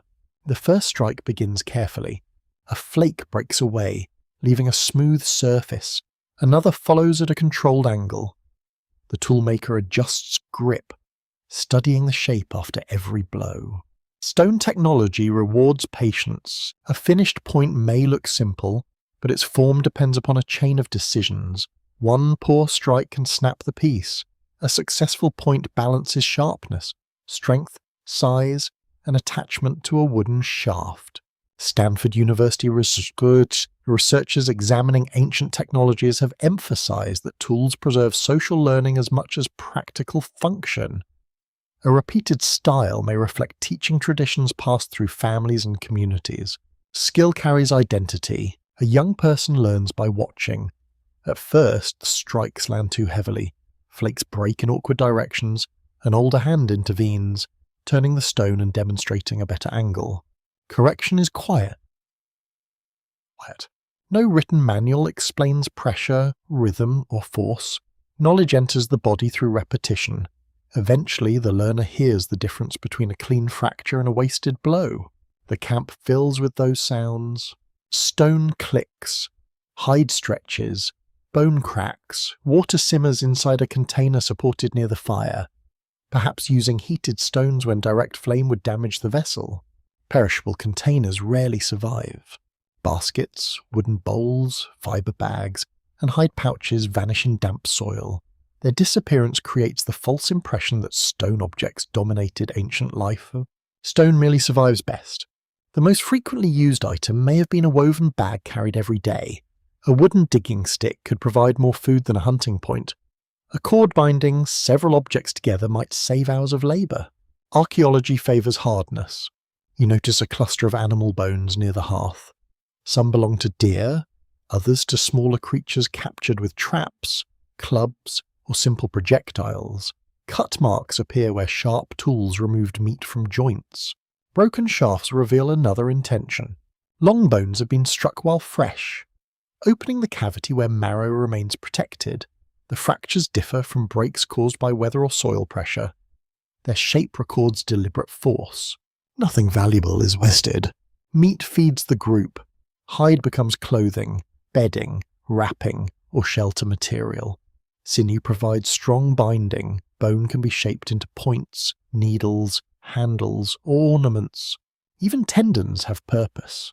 A curious fringe claim suggests that certain polished bones served as ancient musical instruments capable of producing secret ceremonial tones. A few hollow bones elsewhere have been identified as whistles or flutes, but many similar objects may simply be tools. The difference can be difficult to hear after thousands of years. A pierced bone might produce sound accidentally. Wear around the opening may come from cord rather than lips.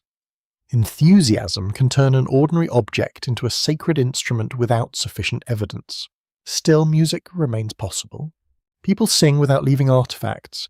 They drum on wood, clap hands, tap stones, and whistle across open ground. Silence in the archaeological record does not mean silence in the camps. The night likely carries rhythm.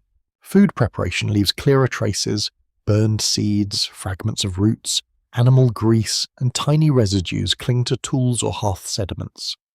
Under magnification, these remains reveal meals that bone alone cannot explain. Plant foods may dominate many days. Hunting provides dramatic images, yet gathering often supplies dependable calories. Roots wait beneath the soil, seeds ripen in known seasons, fruits appear in particular locations remembered across generations. Knowledge replaces luck. A skilled gatherer knows which leaves irritate skin, which roots require cooking, and which plants become dangerous during certain stages. Such knowledge cannot be guessed safely. Someone teaches it. Children follow adults through wet grass, carrying small bundles and learning names attached to taste, smell, colour, and season. A mistake may bring sickness. Careful attention becomes a form of inheritance. No gene carries the lesson. Culture travels through voices, gestures, correction, and memory. It allows one generation to begin where another ended, rather than discovering every danger again. The worn teeth found in burials preserve the consequences of this diet. Hard particles scratch enamel. Tough fibres demand repeated chewing. Small cracks form when shells, seeds, or bones meet the wrong angle. Dental infections may follow when wear exposes sensitive inner tissues. Pain becomes part of daily life. A person with a damaged molar adjusts chewing to one side. Another softens food in hot water. Relatives may select tender portions for someone too old to manage harder meals. Care appears through adaptation. Researchers at Yale University have studied how skeletal stress and dental health reveal both hardship and social response. A damaged body does not always indicate neglect. Survival itself may demonstrate that others provided support.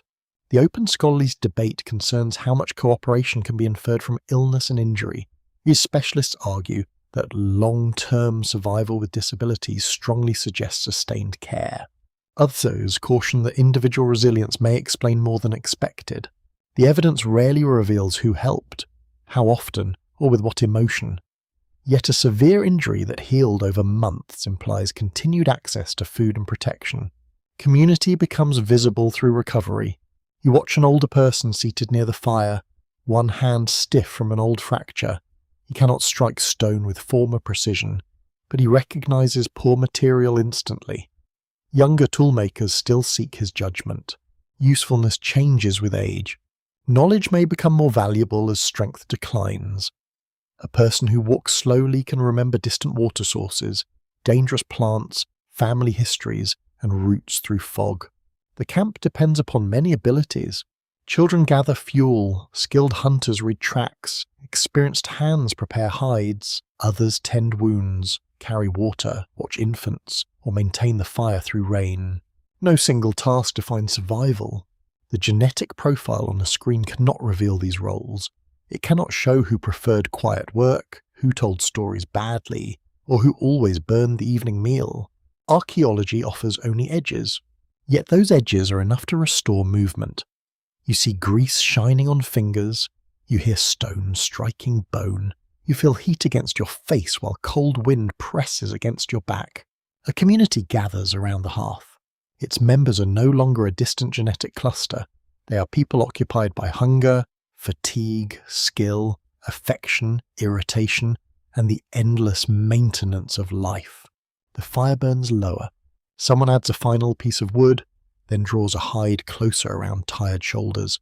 Tools lie within reach. Food rests safely beside the stones. Night settles over the plateau, while ordinary human routines continue beneath the stars. Morning opens across the wetlands with a pale silver light. Mist hangs above shallow water, hiding the edges of pools and narrow channels. Reeds bend beneath cold wind, their dry stems rubbing together with a faint whispering sound. You step carefully onto firmer ground. The path is barely visible, marked by flattened grass, broken stalks, and darker soil. People have crossed here many times, though rain quickly softens every footprint. A hunter moves several paces ahead. He carries a wooden shaft tipped with carefully shaped stone. His pace remains slow because wet ground rewards patience and punishes confidence. One careless step can sink deeply. The Bogotá highlands once contained extensive lakes, marshes, and seasonal wetlands. Their boundaries changed as rainfall, temperature, and drainage shifted across centuries. Research from the National University of Colombia confirms that these watery environments supported rich communities of animals and plants. Early inhabitants learned to read their movements with remarkable precision. Water does not create one landscape. A shallow pool in morning light may become dangerous mud by afternoon. A grassy bank that appears solid can conceal cold water beneath floating vegetation. The people walking here recognize subtle warnings. A darker patch of reeds may indicate deeper water. Small bubbles can reveal soft mud disturbed by hidden animals. Bird behavior may show where fish gather near the surface. You hear wings beating overhead. A flock rises suddenly from the marsh, turning together beneath the brightening sky. Their alarm reveals movement somewhere beyond the reeds. The hunter stops without speaking. He watches the direction of flight, then studies the grass beside a narrow channel. A broken stem leans towards the water, while hoof marks press into soft soil. Deer passed recently.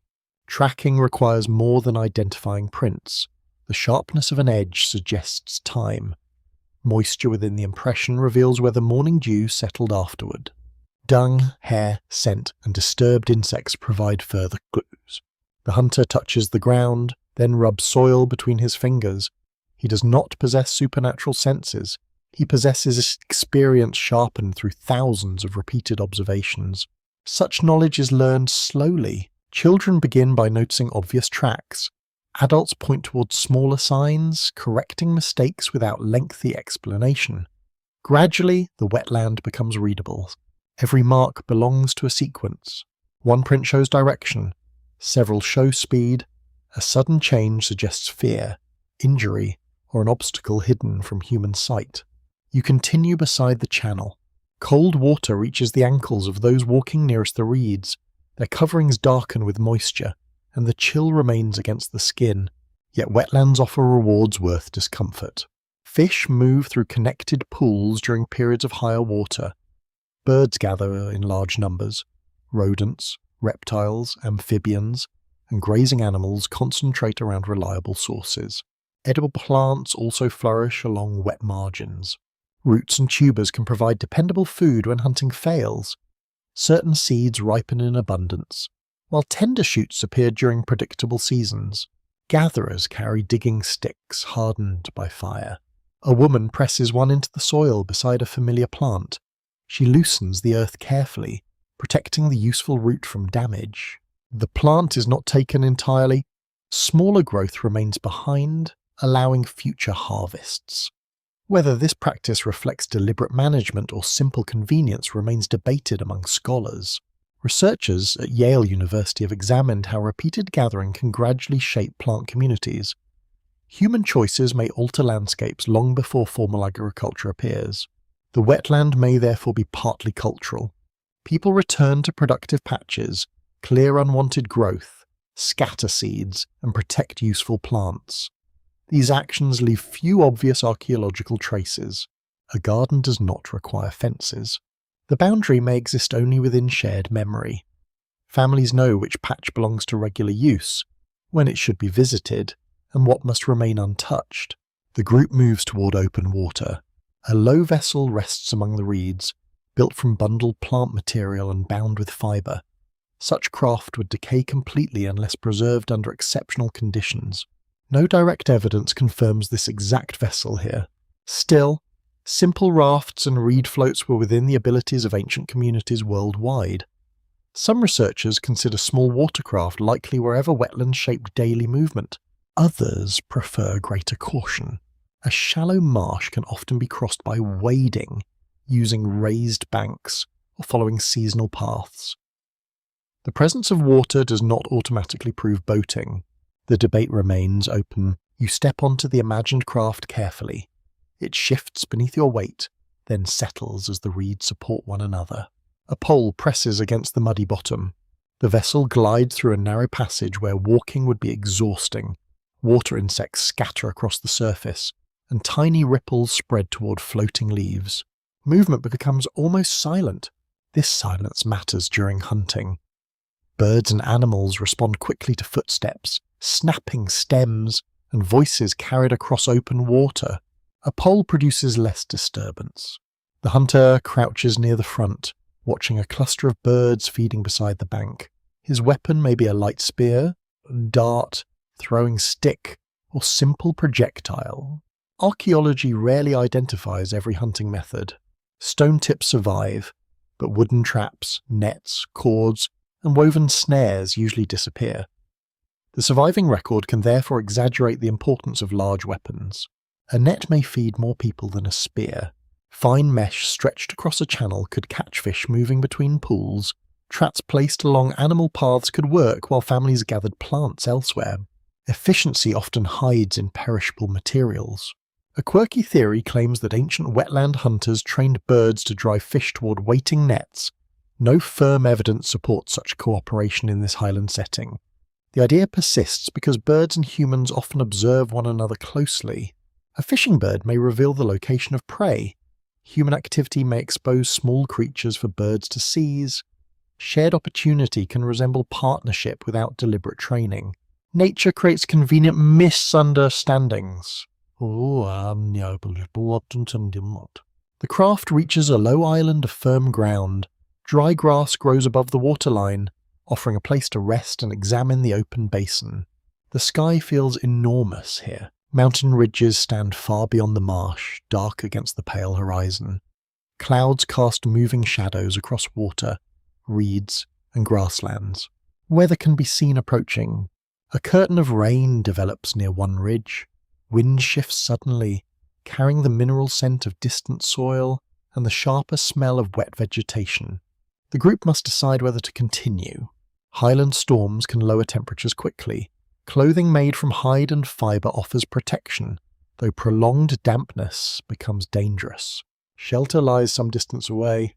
The leader studies the cloud movement, water level, and direction of wind.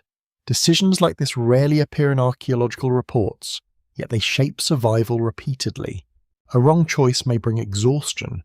A cautious return may mean losing an opportunity for food. Every journey balances hunger against weather, confidence against uncertainty. The people begin moving along a raised strip of ground. Such natural ridges form through old shorelines, sediment, and changing watercourses. They create dependable routes through otherwise difficult marsh. Generations memorize them. Some paths may remain usable for centuries, then disappear when water rises or vegetation changes. Modern roads sometimes follow ancient corridors because geography continues guiding movement. Beneath farms and neighbourhoods, older routes may still survive. They leave little more than compressed soil, scattered artifacts, and repeated activity near narrow crossings. Excavation can reveal these patterns, though interpretation remains difficult. The open scholarly debate concerns how mobile highland communities truly were. Some specialists imagine wide seasonal circuits connecting wetlands, forests, and stone sources. Others suggest stronger attachment to productive local basins, with shorter journeys repeated throughout the year. Both patterns could overlap. Young hunters may travel far while older relatives remain near dependable gathering grounds. During dry seasons, families may disperse. During abundant months, several groups may gather near water. Mobility is not one behaviour. It changes with age, weather, resources, marriage, illness, and obligation. A population can be rooted to a landscape while moving constantly within it. Rain finally reaches the marsh. Drops strike open water, turning the surface into countless silver circles. Reeds darken, birds descend, and distant ridges vanish behind grey cloud. You follow the narrow path homeward. Mud grips each step, while cold wind pushes rain against your face. The journey feels slow, and every turn remains familiar to those leading you. They know where the ground holds. They know where channels deepen, where roots can be gathered, and where animals cross during fading light. Their map exists in movement rather than markings. Thousands of years later, the paths disappear beneath modern Colombia. Yet the wetlands once carried footsteps, poles, baskets, weapons, laughter, and quiet decisions made beneath an immense highland sky. The skeleton lies arranged upon a padded table beneath steady white light. Every bone appears still, yet each carries evidence of movement. The body has recorded years of climbing, carrying, kneeling, chewing us all, healing for, and breathing within cold highland air. You begin with the legs. The thigh bones are strong, their surfaces marked where powerful muscles once attached. The knees show wear created by repeated pressure, while the ankles reflect countless steps across sloping and uneven ground. Walking leaves a history. A person crossing marsh edges and rocky ridges places different stresses upon the body than someone moving across flat open plains. Feet adjust constantly, gripping unstable surfaces while the hips maintain balance. Small changes accumulate through years. The bones of the lower limbs can reveal activity patterns when studied across many individuals. Researchers compare joint wear, muscle attachment areas, fractures, and differences between left and right sides. No single mark gives a profession. Several patterns together may suggest frequent climbing, long-distance travel, heavy carrying, or repeated squatting. Even then, interpretation remains cautious because age, body size, inheritance, and illness also shape bone. The feet attract special attention. Toe joints may show stress from gripping soft ground or moving without rigid footwear. Heel bones reveal where tendons absorbed repeated strain, while tiny fractures can mark accidents long forgotten. You imagine cold mud pressing between toes. Simple coverings made from hide or woven fibre may protect against sharp stone and freezing ground. Such materials rarely survive, leaving the skeleton to carry indirect evidence of how the feet were used. The spine tells another story. Vertebrae stack from the pelvis toward the skull, supporting weight while allowing bending and rotation. Their surfaces may develop small ridges after years of strain. These changes are common to aging bodies. They do not automatically prove extraordinary labour. A person who carries heavy loads may show strong wear, but so might someone with inherited joint weakness or a healed injury. Researchers at Oxford University have stressed the danger of turning every damaged joint into a tale of hardship. Ancient people lived active lives, yet activity does not always leave a clear signature. The skeleton speaks in probabilities. One vertebra may show compression, perhaps caused by a fall or repeated loading. Another may contain a shallow depression linked with stress during growth. The body adapts when it can. Bone is living tissue during life. It thickens under repeated pressure, repairs fractures, and changes according to hormones, nutrition, and age. This ability creates visible resilience. A healed break appears as a swollen ridge where new bone formed around the injury. The surface may remain uneven, but the union shows that the person survived long enough for repair. Healing requires time.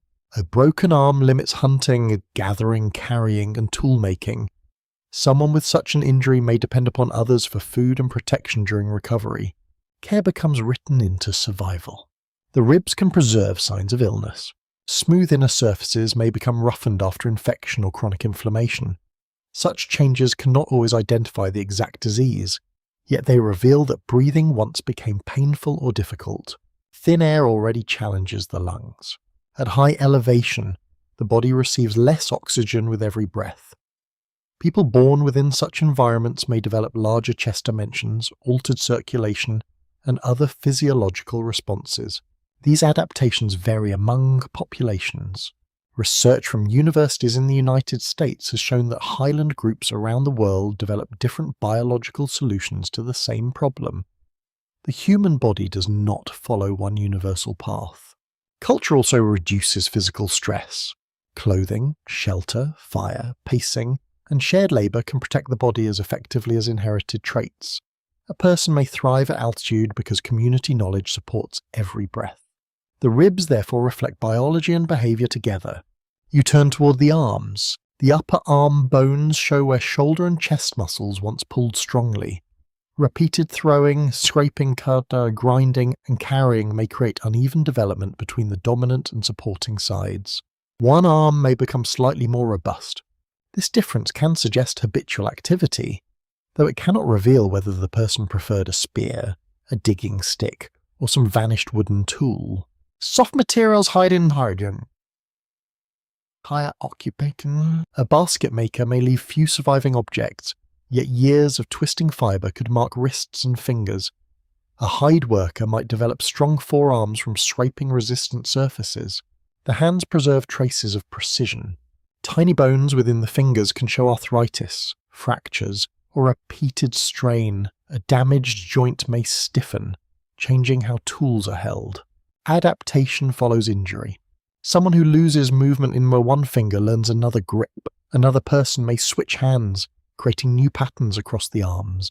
Human bodies are endlessly practical. The teeth reveal a different landscape of pressure. Microscopic lines formed during childhood can indicate periods when growth briefly slowed. Hunger, fever, infection, or severe stress may interrupt enamel formation. Once created, those lines remain. They do not identify the cause, and they cannot tell whether the child suffered quietly or received care. They only show that the body encountered difficulty and continued growing. Survival leaves scars in miniature. Researchers at Yale University have studied such markers across ancient populations, comparing childhood stress with adult health. Some individuals who survive severe early hardship later show greater vulnerability. This pattern is not inevitable. A difficult childhood does not determine every outcome. Genetics, diet, social support, and chance continue shaping the body through life. The bones also reveal nutrition through chemical balance. Certain deficiencies weaken structure, alter growth, or create distinctive changes around the eyes and skull, yet similar appearances can result from several causes. Diagnosis becomes uncertain. One porous region might reflect anemia, infection, inherited condition, or a combination of pressures. Scholars disagree about how confidently these marks should be interpreted. The debate remains active. Some specialists prefer broad descriptions of physiological stress. Others argue that careful comparison can identify more specific illnesses. Both approaches seek restraint.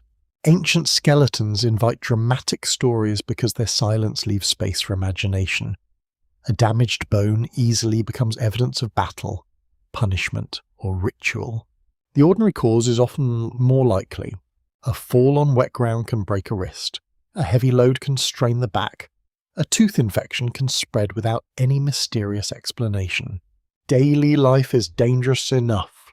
A curious fringe theory claims that elongated skulls and unusual joints prove the existence of a separate highland race, built for thin air. No credible biological evidence supports such a population. Human fear has no hidden species. Growth conditions, inherited traits, cultural shaping, and small population size can produce unusual appearances. Extraordinary claims often arise when normal diversity is treated as something impossible. The skeleton returns the discussion to reality. This person lived inside one body, not a theory. Hunger arrived as weakness. Cold settled into fingers. Pain interrupted sleep. Breath had weight. Perhaps the individual learned to move slowly uphill, conserving strength. Perhaps relatives divided heavy loads according to age and health. Knowledge protected the vulnerable. The pelvis may reveal childbirth in some individuals, although such signs remain debated and unreliable when used alone. Repeated births do not always leave clear skeletal evidence. Absence proves little. A woman who raised several children may show no distinctive pelvic changes.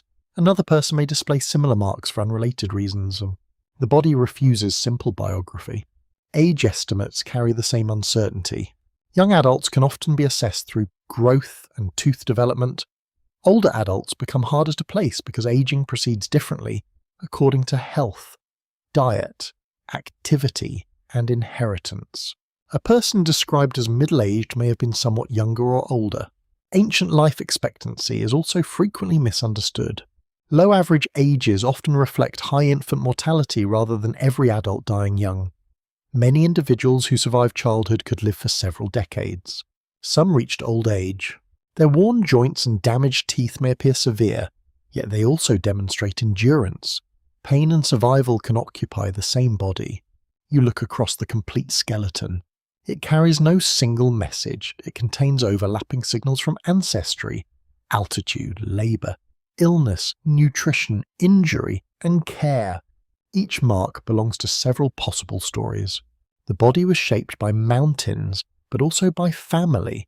It was shaped by cold, but also by fire. It was shaped by hunger, but also by knowledge shared across generations. Bone remembers pressure. It remembers the pull of muscle, the interruption of growth, and the slow repair of injury. It does not remember fear, affection, humour, or courage. Those remain beyond measurement. Still, the skeleton reveals a person who adapted repeatedly. The body changed and healed, weakened, strengthened, and continued through seasons of thin air and cold rain. The highlands entered the bones, not as a mysterious transformation, but as the quiet accumulation of every step, breath, burden, illness, and recovery carried across a human life. The valley narrows where dark ridges press close around the highland basin. Clouds gather along the slopes, covering distant passes that connect one watershed with another. A journey beyond these mountains demands time, strong legs, reliable guides, and favourable weather. Distance is not measured only in steps. A neighbouring community may live within sight of the same stars, yet remain separated by ridges, marshes, and customs. People can share a landscape without sharing families. This possibility surrounds the Chekua population. Their inherited distinction may have developed because relatively few people exchange children and marriage partners with surrounding groups. Geography could encourage separation, but geography alone rarely builds a complete boundary. Human choices strengthen every border. A mountain pass can remain open while social rules discourage crossing. A river can be easily travelled, yet stories may describe the people beyond it as dangerous, untrustworthy, or unsuitable for marriage. Belief can become a wall. You follow a narrow trail rising above the basin. Wet stone presses through thin footwear, while cold air gathers inside the lungs. Behind you, familiar wetlands shrink into patches of silver and green. The route is difficult, though not impossible. Travellers carrying food and tools could cross these heights when necessary. Hunters might follow animals into neighbouring valleys. Traders could exchange stone, shells, pigments, or medicinal plants across considerable distances. Contact does not guarantee mixture. Two communities may meet regularly while preserving separate identities. They can trade peacefully, share hunting information, and still forbid marriages between particular families. Social distance leaves no obvious artifact. A stone point cannot explain whether its owner married locally. A shell ornament cannot reveal whether it arrived through friendship, exchange, inheritance, or theft. Genetics may expose what objects conceal. Researchers studying ancient populations at Harvard University and Stanford University have shown that small communities often develop distinctive inherited patterns through limited marriage networks. The process becomes especially powerful when only a few individuals contribute children to each generation. Population size can therefore mislead. A region might contain several hundred people, yet the number actually passing ancestry forward may remain much smaller. Illness, infertility, unequal status, accidents, and social rules can reduce that effective population sharply. Chance then becomes influential. One family may have many surviving children, another may disappear within 2 generations, over centuries. A handful of successful lineages can shape the ancestry of everyone remaining. No ruler needs to command it. Demographic change often unfolds through births, deaths, and marriages that seem ordinary at the time. The final pattern appears dramatic only when viewed across thousands of years. You enter a sheltered settlement near the basin edge. Several households occupy familiar ground around separate hearths. Their members share food and labour, yet kinship determines where people sleep, whom they assist, and which children belong to particular obligations. Marriage is never merely private. A union can connect camps, settle disputes, create access to distant resources, or strengthen claims over productive land. It may also introduce ancestry from another community. Each marriage redraws the human map. Some societies encourage people to marry outside their immediate group. Others prefer unions among known families, preserving trust, proprie, ritual knowledge, or social balance. The Chequia population may have followed either pattern. If outsiders entered rarely, inherited distinction could deepen. If outsiders joined only through particular lines, ancestry might arrive unevenly, creating subtle differences between households. The burial ground could preserve those patterns. Closely related individuals placed near one another may indicate family areas. Unrelated people buried together might reveal bonds created through marriage, adoption, alliance, or ceremony. The evidence remains incomplete. Not every resident receives the same burial treatment. Some people die far from home. Infants may be placed differently from adults, while individuals of special status may rest apart. A cemetery never contains the whole society. This makes the scholarly debate particularly delicate. Some researchers interpret genetic similarity within burial groups as evidence of tight social organization and restricted mobilities. Others warn that a small sample may exaggerate isolation. Several relatives from one extended family can make an entire population appear more genetically uniform than it truly was. Additional graves from nearby settlements might reveal wider connections. The human island may partly reflect sampling. Still, repeated separation across generations would leave signs beyond close family relationships. Researchers examine how much inherited variation exists within the group and how that variation compares with neighbouring populations. Low diversity can suggest small numbers. It may also follow a population reduction caused by disease, environmental pressure, conflict, or migration. When only a few survivors produce later generations, rare inherited variants disappear quickly. This event is called a population bottleneck. The phrase sounds mechanical, but its reality is deeply personal. It means fewer children, empty shelters, lost relatives, and family lines ending without descendants. The cause may never be known. A series of harsh winters could reduce food supplies. Changing wetlands might push animals toward other valleys.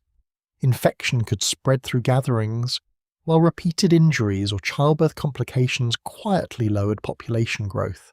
No single catastrophe is required. A community can shrink through several difficult decades, then remain small for centuries. Genetic isolation may continue simply because there are fewer potential partners and fewer opportunities for distant marriages. The basin becomes a human island. Water and mountains form only part of its shore. The rest is shaped by memory, trust, fear, obligation, and the preference for familiar faces. A quirky theory once imagined isolated highland groups using secret whistles to prevent marriage with outsiders. Supporters pointed toward the way sound carries across mountain valleys. No evidence supports such a hidden system, yet long-distance calls, smoke signals, songs, and recognizable clothing could help communities identify one another. Social boundaries do not need written signs when everyone understands the signals. An ornament may announce belonging. Pigments applied to skin, patterns woven into fibre, or particular hairstyles could distinguish one group from another. Almost all such markers disappear from the archaeological record. Identity may once have been vividly visible. You might recognize a stranger's community before hearing a word. The placement of a pendant, the colour of body paint, or the manner of greeting could reveal whether someone was welcome. These details regulate movement quietly. A traveller crossing the ridge may receive food and shelter because his mother came from the valley. Another person may remain outside the camp because no kinship tie guarantees safety. Hospitality follows social maps. Over time, such rules influence ancestry as strongly as mountains. People marry where relationships permit. Children inherit not only biological material, but also the boundaries deciding where future marriages can occur. Culture shapes genetics. The process moves slowly enough to remain invisible within one lifetime. Nobody watches a population become distinct.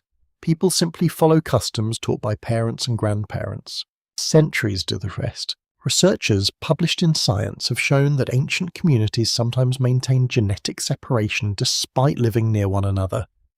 Physical proximity does not always produce biological blending.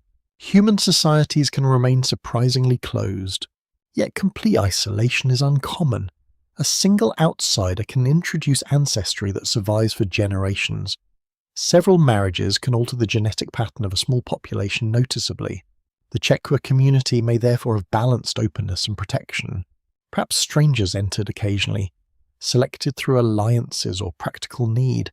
Perhaps young adults left the basin more often than outsiders arrived. Movement could occur in one direction, creating separation without total seclusion. Gender may also matter. In some societies, women move between communities at marriage. In others, men leave their birth group. These customs produce different patterns across inherited material passed through maternal and paternal lines. Ancient genomes can sometimes detect that contrast. The number of individuals remains too limited for a confident reconstruction. Still, even uncertain patterns suggest that population history was organized through social life. Not only environmental pressure. You stand at the ridge as evening lowers. Smoke rises from several settlements across the basin. Each column marks a household, a cluster of relatives, and a network of obligations known to those below. Beyond the mountain, other fires burn. Their inhabitants may speak differently, bury their dead differently, or tell unsettling stories about the people living within this enclosed highland world. The distance between them is not enormous. It is measured in trust. A population can remain distinct because journeys are difficult, numbers are small, and customs repeatedly direct people inward. None of these forces acts alone. Together, they preserve separation. The inherited pattern may therefore record centuries spent inside a social landscape as carefully bounded as any island. Mountains provide the horizon, but human choices decide who crosses it.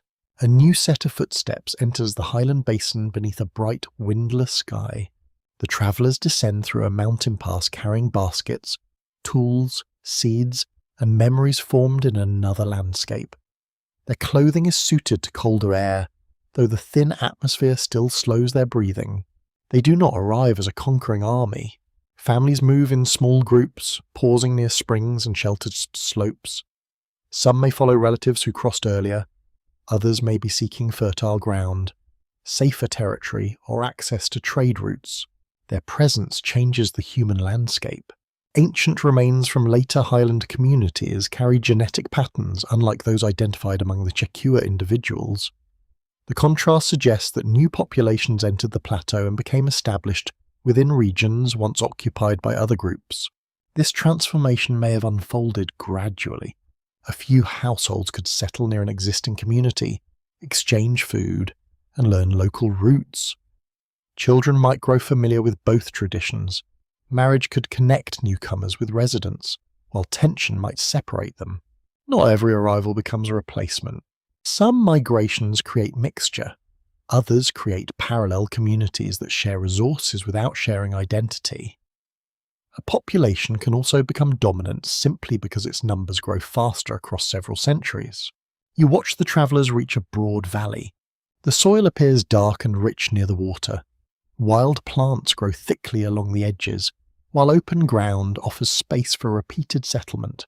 Several people kneel beside shallow pits. They place seeds into loosened earth, covering them with careful movements. These plants may already have been cultivated in warmer regions, then carried upward through generations of exchange and migration. Agriculture enters the plateau slowly. There is no single morning when hunting ends and farming begins. Families continue gathering wild foods, trapping animals, and fishing while tending small plots near camp. Cultivation adds another rhythm. Seeds must be protected, weeds removed, and harvest timed. People return to the same ground more often because food now depends upon regular attention. Mobility begins to change. A group caring for crops cannot wander freely across distant valleys for long periods. Storage becomes important. Shelters grow more durable, and territorial claims become harder to ignore.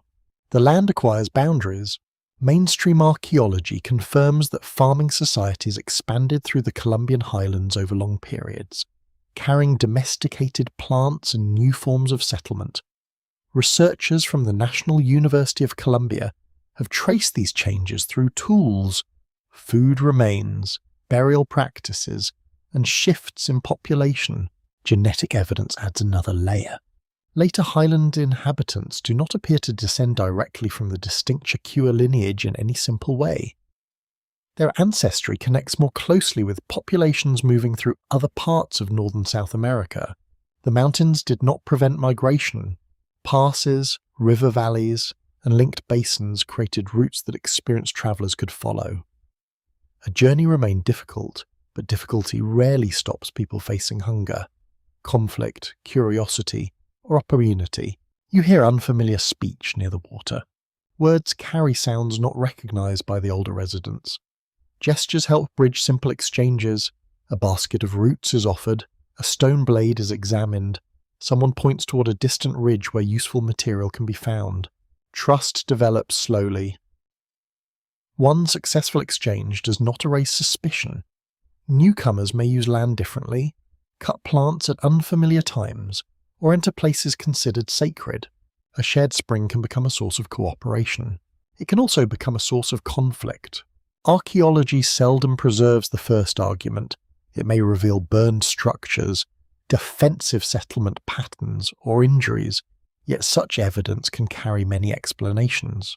Most encounters leave quieter traces. A pottery style appears in one valley, then spreads into another. A cultivated plant reaches a settlement where it was previously absent. Burial customs begin combining features from separate traditions. Objects become witnesses to contact. The newcomers may introduce vessels made from fired clay. Pottery allows food to simmer slowly, improving the preparation of grains, roots, and stews. A clay pot changes daily routine. It stores water, protects seeds, and reduces the need to cook directly upon heated stone. Broken fragments remain in the soil, making later settlements far more visible to archaeologists.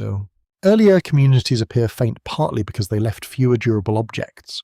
The arrival of pottery can therefore create an illusion of sudden population growth. People may seem to appear rapidly simply because their belongings survive more clearly. Oxford University researchers have warned that material abundance does not always equal greater human numbers. One pottery village may leave more artifacts than many generations of mobile families. The ground favours certain lifestyles. Still, growing settlements probably did increase population density. Farming can support more people within a smaller area when harvests succeed. Success brings vulnerability. Crops may fail through frost, drought, pests, or excessive rain. Storage attracts rodents and thieves. Larger communities allow infection to spread more easily. Agriculture is not a simple improvement. It offers stability while creating new risks. People work longer in certain seasons, depend upon fewer foods, and become tied to land requiring continuous care. The human body records these changes. Later farming communities often show altered dental disease, nutritional stress, and repetitive strain. Softer cooked foods may reduce some forms of tooth wear, while increased starch encourages cavities. The mouth enters a new economy. Researchers at Yale University have examined how agricultural transitions reshape health without producing one universal outcome. Some communities gain reliable calories. Others experience nutritional decline despite larger food supplies. The scholarly debate concerns the nature of population change. One interpretation suggests that incoming farmers replaced much of the earlier highland population, carrying ancestry from regions where cultivation was already established. Another possibility emphasizes mixture. Newcomers may have joined surviving residents, with the older lineage becoming diluted across generations. Limited sampling could make this blending appear smaller than it truly was. A third model combines both processes. Some valleys may witness population replacement, while others preserve stronger continuity. Human history rarely follows one pattern across every settlement. The evidence remains uneven.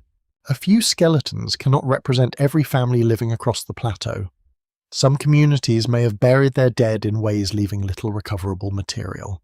The genetic transition is real, but its human texture remains uncertain. A quirky tradition told in much later times describes ancestral teachers emerging from lakes to instruct people in cultivation and social order. Such stories belong to communities separated from these migrations by many centuries.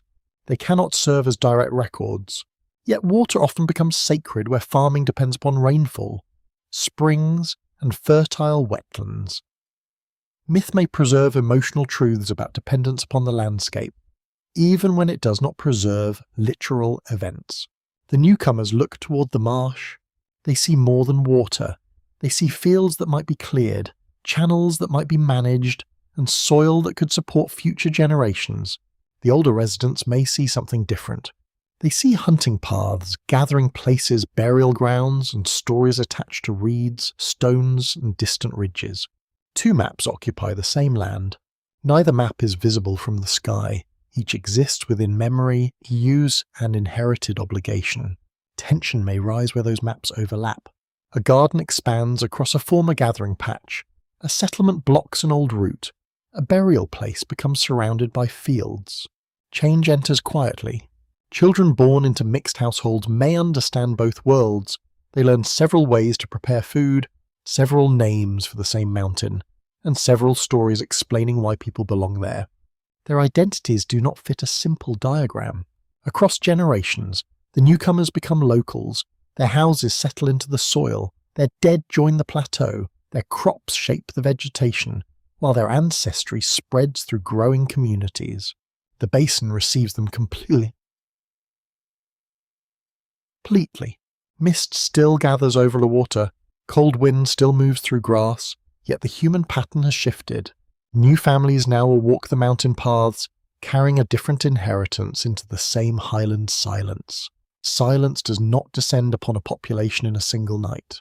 It grows slowly through empty sleeping places, fewer children, abandoned paths, and fires that no longer appear beside familiar water. A community can fade while daily life continues around it. You stand near a cluster of shelters during a difficult season. Rain has fallen unpredictably, leaving some pools swollen and others strangely shallow. Animals follow altered routes. Useful plants ripen late, and stored food disappears faster than expected. Nobody calls this the end. Families simply make decisions that seem temporary. One household leaves for a neighbouring valley. Another joins relatives beyond the ridge. A third remains, hoping the wetlands recover. Separation begins through practical choices. Years later, those who departed may not return. Children grow within other communities, learning different customs and forming marriages far from their ancestral basin. Migration can erase without killing. A population does not need to perish for its distinct identity to disappear. Its members may survive individually while becoming scattered among larger groups.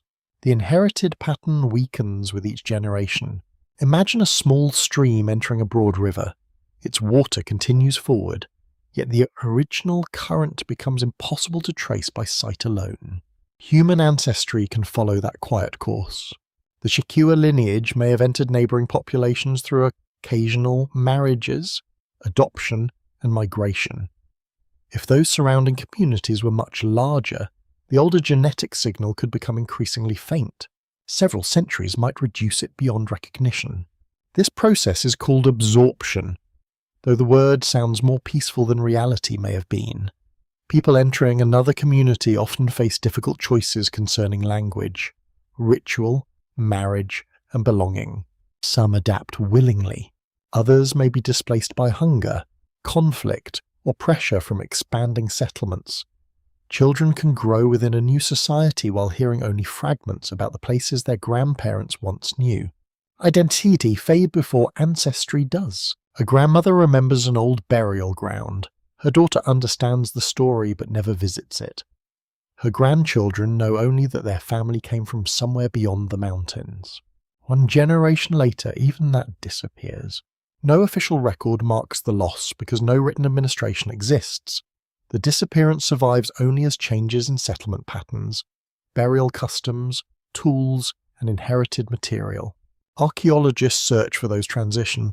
A campsite may become less frequently occupied, hearths grow fewer, animal remains change as hunting territories shrink or seasonal routes are abandoned. Then another style of material appears. New pottery, different stone sources, or unfamiliar burial positions may indicate newcomers. Yet objects alone cannot reveal whether older residents departed, died, or adopted the new practices. People can change belongings without changing ancestry. They can also preserve old tools while marrying into a different population. Material culture and biological descent rarely move in perfect harmony. This makes disappearance difficult to diagnose. Researchers at Harvard University have shown through ancient genetic studies that population replacement often includes mixture rather than complete elimination. Incoming groups may become dominant, while still carrying small amounts of ancestry from earlier inhabitants. The same possibility surrounds the highland mystery. A faint Chakua contribution may survive in people not yet sampled. It might exist within isolated valleys, buried populations, or modern communities whose inherited patterns remain insufficiently studied. Absence in current evidence is not proof of absolute extinction. The distinction matters because words shape imagination.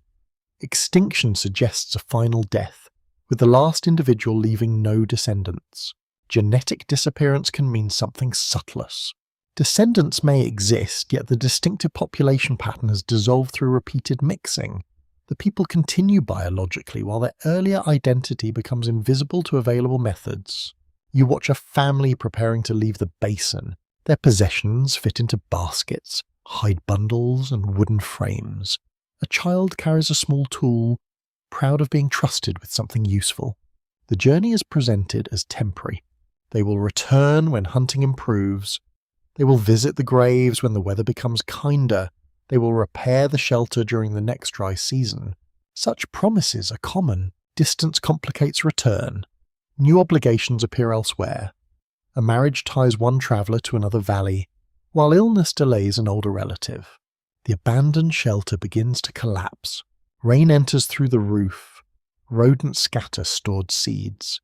Grass rises through the hearth, covering the dark soil where meals once cooked. Within several seasons, the place appears empty. Only those who remember can still see the household. Another path toward disappearance involves population decline. A small community remains vulnerable to ordinary misfortune because every death carries greater demographic weight. Several poor years can reduce births. A respiratory infection may affect many people at once. Dangerous childbirth removes mothers and infants.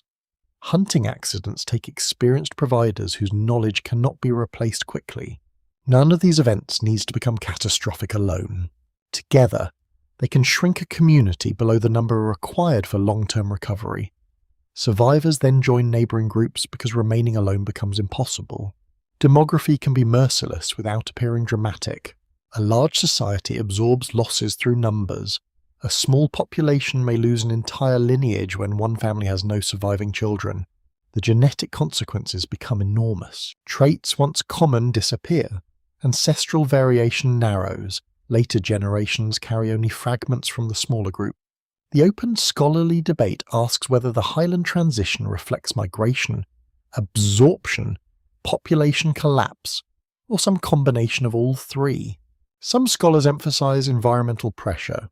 Changes in rainfall, wetland boundaries, and available animals may have weakened established lifeways. Communities depending upon the familiar seasonal cycles would face difficulty when those cycles became unreliable. Others stress incoming populations. New settlers carrying cultivated foods could support larger numbers and occupy productive land more permanently. their growth might gradually displace smaller hunting and gathering communities. A third interpretation focuses upon social integration. The Shekua population may not have vanished suddenly at all. Its members could have entered expanding communities through marriage, creating descendants whose ancestry became increasingly difficult to separate. The evidence does not choose easily. Skeletons reveal individuals, not census records. Genetic samples represent only those whose remains survived and were studied.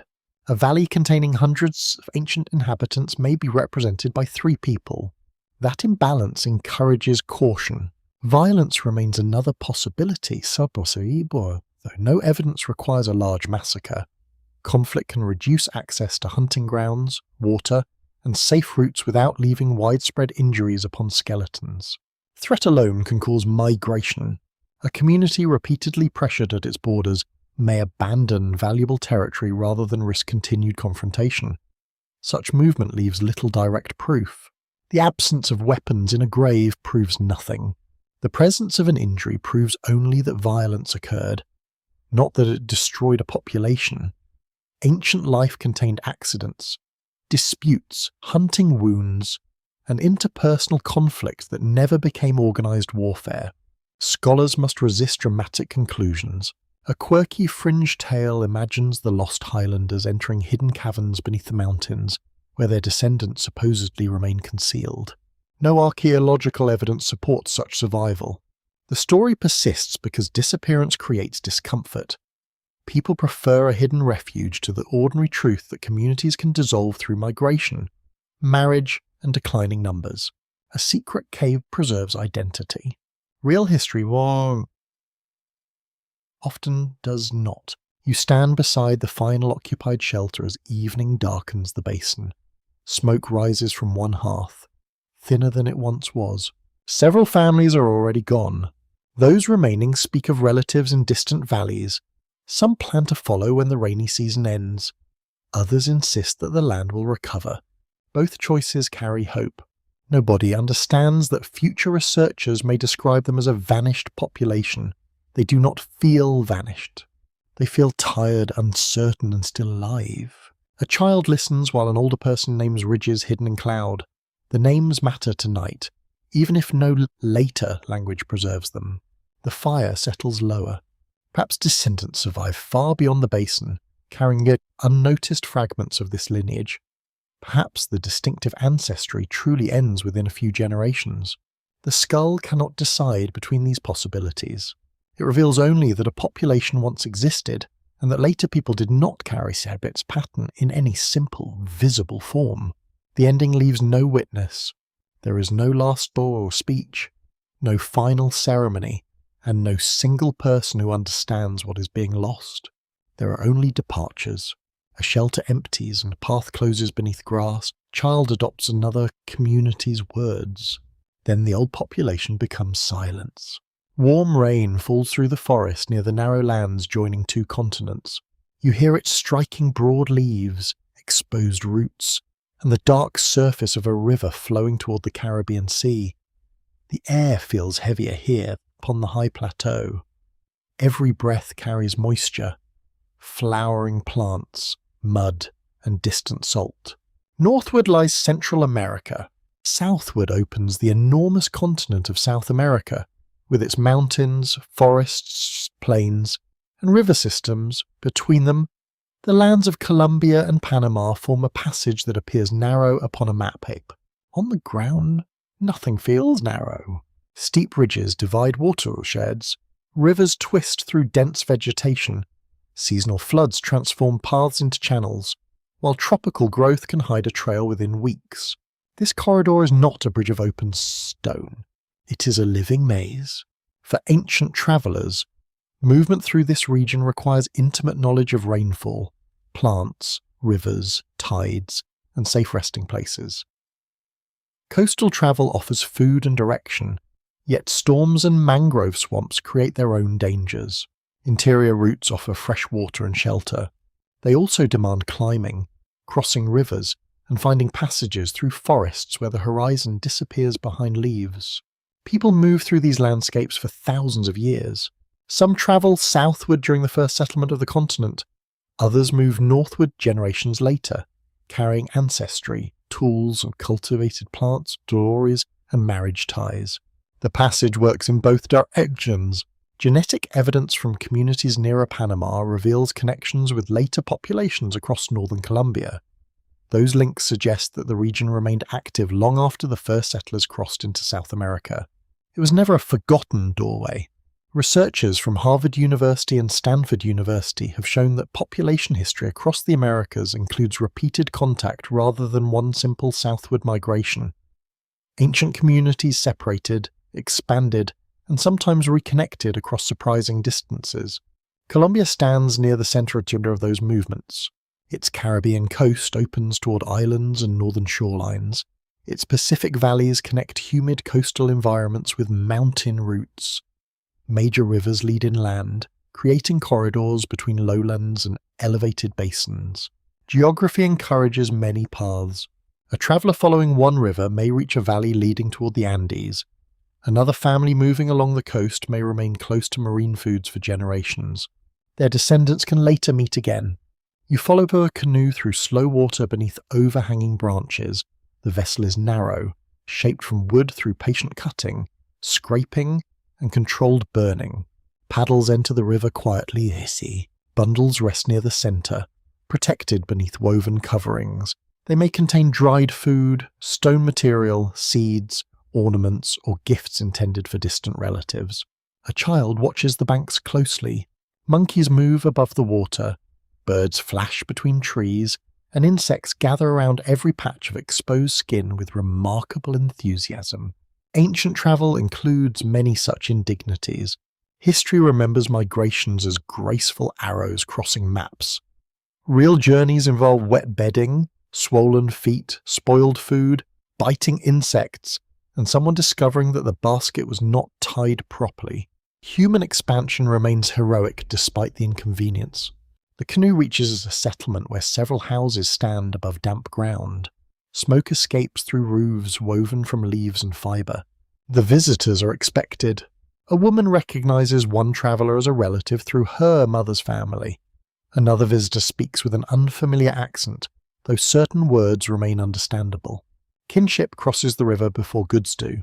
People exchange news about rainfall, sickness, marriage sedges, and dangerous routes. They compare stone sources and discuss the condition of gardens farther inland. Information becomes a valuable cargo. A warning about flooding may save several families. Knowledge of a new path can shorten travel by days. News of conflict may close an entire corridor for a generation. These exchanges shape migration silently. Communities nearer Panama may preserve ancestry connected with people who once moved through northern Colombia. Later groups entering the highlands could therefore carry genetic signals formed within this wider northern network. The plateau was never completely isolated. Even when particular populations remained distinct, surrounding regions continued changing. New communities formed along coasts and rivers, creating fresh connections that eventually reached mountain basins. Human movement arrives in pulses. One century may bring little change. Another may witness several migrations caused by population growth, environmental shifts, alliances, or pressure from neighbouring groups. The genetic record captures these pulses unevenly. A population expanding rapidly leaves a strong inherited signal. A smaller community may contribute only faint traces, even if its cultural influence remains important. An idea can travel without many people. A plant cultivated near one coast may spread through exchange before the population that first tended it moves anywhere. Pottery techniques, fishing methods, and decorative patterns can follow the same route. Culture runs ahead of ancestry. This creates one of the great interpretive challenges. Similar objects found in Panama and Colombia might reflect migration, trade, imitation, or shared inheritance from an older tradition. Objects cannot explain their own journey. Researchers at Yale University have emphasized that archaeological similarity must be tested against dating, settlement patterns, environmental evidence, and biological information. One decorated vessel proves contact only weakly. A repeated pattern across many sites becomes more persuasive, especially when genetic relationships point in the same direction. The open scholarly debate concerns how continuous the northern corridor remained during different periods. Some scholars envision regular movement along coasts and river systems. Others suggest that climate and dense forests created long intervals of regional isolation. Both patterns may have alternated. During favourable centuries, population growth could encourage travel and exchange. During wetter or more unstable periods, flooded valleys and changing shorelines might reduce contact. Political relationships also matter. A safe route can close because of conflict. A dangerous route can open because two families arrange a marriage. Human geography changes faster than mountains. You step from the canoe onto muddy ground. Several people carry the bundles toward a shaded meeting place. A string of shells attracts attention. The shells came from another coastline, perhaps exchanged through several communities before reaching this river. Their journey may span hundreds of kilometers without one person traveling the entire distance. Trade creates invisible chains. Each exchange links people who may never meet. A shell passes from hand to hand, carrying value because of rarity, color, sound, or association with distant water. A quirky fringe theory claims that ancient traders maintained a secret continental road hidden beneath the forest. Supporters imagine marked trees and guarded stations stretching from Panama deep into Colombia. No evidence supports such a formal road, yet repeated routes almost certainly existed. Travellers remember river bends, mountain gaps, useful trees, and places where allies offer shelter. The road lives inside knowledge. It may leave no pavement, monument, or sign. Still, generations can follow the same passage because stories preserve each difficult turn. Genetic connections travel along these remembered routes. A marriage joins two settlements. Their children carry ancestry from both. One child later moves inland, while another follows relatives toward the coast. Within several generations, inherited patterns spread far beyond the original meeting place. Nobody sees the continental map forming. They see only family obligations, opportunities, and necessary journeys. Yet those intimate decisions connect northern and southern worlds. Colombia becomes more than a location between continents. It becomes a region where continental histories overlap. Movements from Central America enter its northern valleys. South American populations travel toward the passage. Highland communities receive influences from both directions. The result is not a single stream. It is a braided river. Some branches remain separate for centuries. Others merge quickly. A few disappear beneath larger currents, while distant relatives preserve faint echoes farther north. Even the narrowest passage contains many histories. Evening gathers above the settlement, rain weakens, and insects begin a louder chorus near the rivers. The visitors share a food beneath the shelter. They speak of journeys, relatives, and waterways leading beyond familiar country. Children listen without understanding how far those routes extend. The passage remains open, not as a simple gateway, but as a shifting human landscape where ancestry, memory, and movement cross between continents under the endless tropical rain. A finger bone rests inside a glass case, smaller than the last joint of your hand. It came from a cave in the southern Siberia, where cold air preserved what warm soil often destroys. The fragment appears almost insignificant, yet inherited material inside it revealed a human population unknown to science. Researchers name these people after Denisova Cave. They were neither ordinary modern humans nor identical to Neanderthals. Genetic evidence showed that they belonged to a separate ancient population, closely related to Neanderthals but shaped by its own long history. One tiny bone uncovered in a Tiberosk. You stand within the cave as evening cold gathers near the entrance. Stone walls hold the scent of dust, damp earth, and old smoke. Somewhere in these chambers, people once repaired tools, prepared food, and watched winter settle across the valley. Their names vanished completely. No inscription preserves their stories. No surviving tradition clearly remembers them. Their existence returned through chemical fragments recovered from bone and teeth. The discovery changed how scholars imagine human history. Human populations did not simply replace one another in a neat sequence. They met, separated, mingled, and carried traces of those encounters into later generations. Researchers at the Max Planck Institute reconstructed much of the Denisovan genome from remarkably limited remains. Studies published in Nature showed that some living populations in Asia and the Pacific still carry Denisovan ancestry.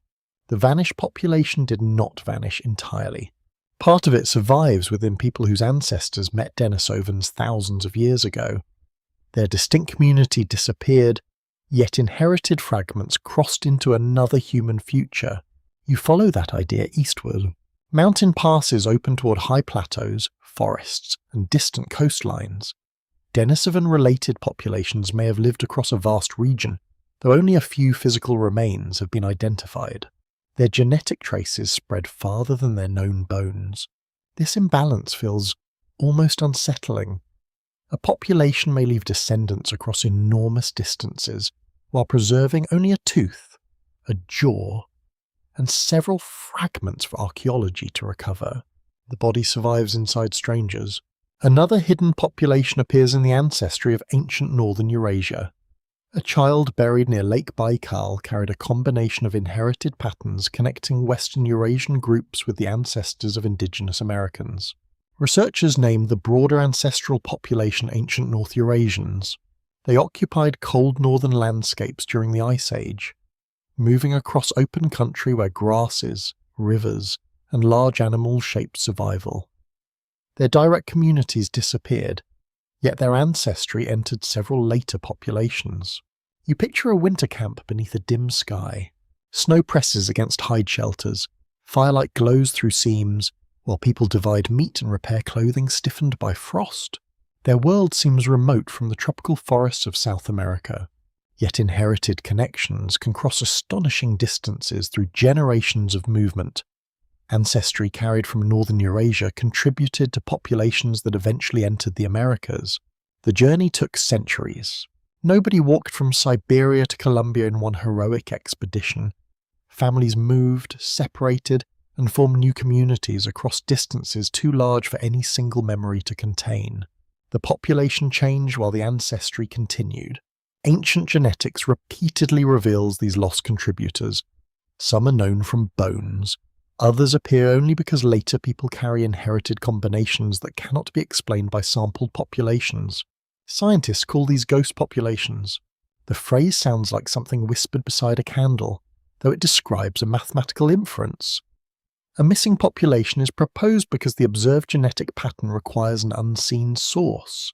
You cannot excavate a number, yet the number may point toward real people who lived, loved, argued, and died without leaving recoverable remains. Africa contains some of the deepest examples. Modern humans lived there for far longer than anywhere else, creating immense population diversity. Genetic studies suggest that ancient African groups separated and reconnected across hundreds of thousands of years. Some lineages may have vanished as distinct populations. Their ancestry appears faintly within living communities, suggesting contact with deeply separated groups whose remains have not yet been identified. Harvard University researchers have explored models involving such hidden African populations. Other scholars remain cautious because different demographic histories can sometimes produce similar genetic signals. The debate is open and important. One explanation may involve mixture with an unknown ancient population. Another may involve long-lasting structure among early modern human groups without contact from a separate archaic lineage. Statistics can support several histories. The same inherited pattern may arise through isolation, mixture, population decline, or repeated contact. Researchers test many models, but missing samples keep uncertainty alive. The ghost may change shape. It may represent one population, several related groups, or a broad network spread across different environments. You cross another imagined landscape. A river divides woodland from open grass. Several communities live within a few days of one another, yet rainfall and food cycles shape their movement differently. One group follows animals, another depends upon plants near permanent water. A third remains in rocky uplands where springs survive during dry seasons. They meet occasionally. A marriage joins two families. A dispute closes a route. Drought forces several communities together around one reliable river. ancestry moves through these encounters. Thousands of years later, researchers may interpret the resulting pattern as contact between two clear populations. The lived reality may have been far more complicated. Human groups do not behave like tidy boxes. Identity can change within a lifetime. A person may be born in one community, marry into another, and raise children among people speaking a third language. Genetic categories simplify this movement. They remain useful, but they're never the complete human story. A quirky fringe claim proposes that every ghost population represents an advanced lost civilization destroyed by catastrophe. Supporters imagine forgotten cities beneath oceans, deserts, or ice. The evidence does not require such grandeur. Most hidden populations likely lived through ordinary technologies suited to their environments. Their invisibility comes from decay, limited excavation, and the small number of people studied. A vanished village can matter as much as a vanished kingdom. The dramatic element lies not in golden monuments, but in the realization that entire communities can disappear from memory while shaping descendants far away. You look again at the small finger bone. It does not announce importance. It carries no carved symbol and no visible sign that its owner belonged to an unknown population. The discovery depended upon careful sampling. Without inherited material, the fragment might have remained an anonymous human bone within a museum collection. His deeper identity would have passed unnoticed. Many remains may still hold similar surprises. A tooth stored for decades could belong to a population absent from every known map. A poorly preserved jaw might connect distant regions once thought unrelated. The archive is larger than the excavation. Museums contain boxes gathered during earlier fieldwork, often before modern genetic methods existed.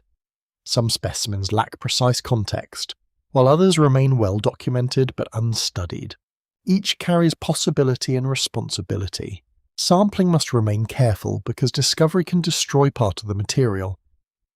Respect for human remains also requires consultation with communities connected to the land or later populations. Knowledge does not erase obligation. The open scholarly debate now reaches beyond individual cases. Some researchers believe ancient human history contained many sharply separated populations that later merged. Others favour broader networks with constant low-level contact. Both patterns may have existed in different regions. Mountains and deserts can isolate communities for long periods. River systems and coastlines can connect them. Climate may close one route while opening another. Human history breathes in cycles of distance and return. The hidden populations revealed by ancient deoxyribonucleic acid are therefore not exceptions. They may represent the normal condition of deep history. People gather, separate, mingle, and fall fades. Their names disappear first. Their languages follow. Their tools become scattered objects without explanation. Ancestry can remain longer. It passes quietly through children who never know the vanished community by name.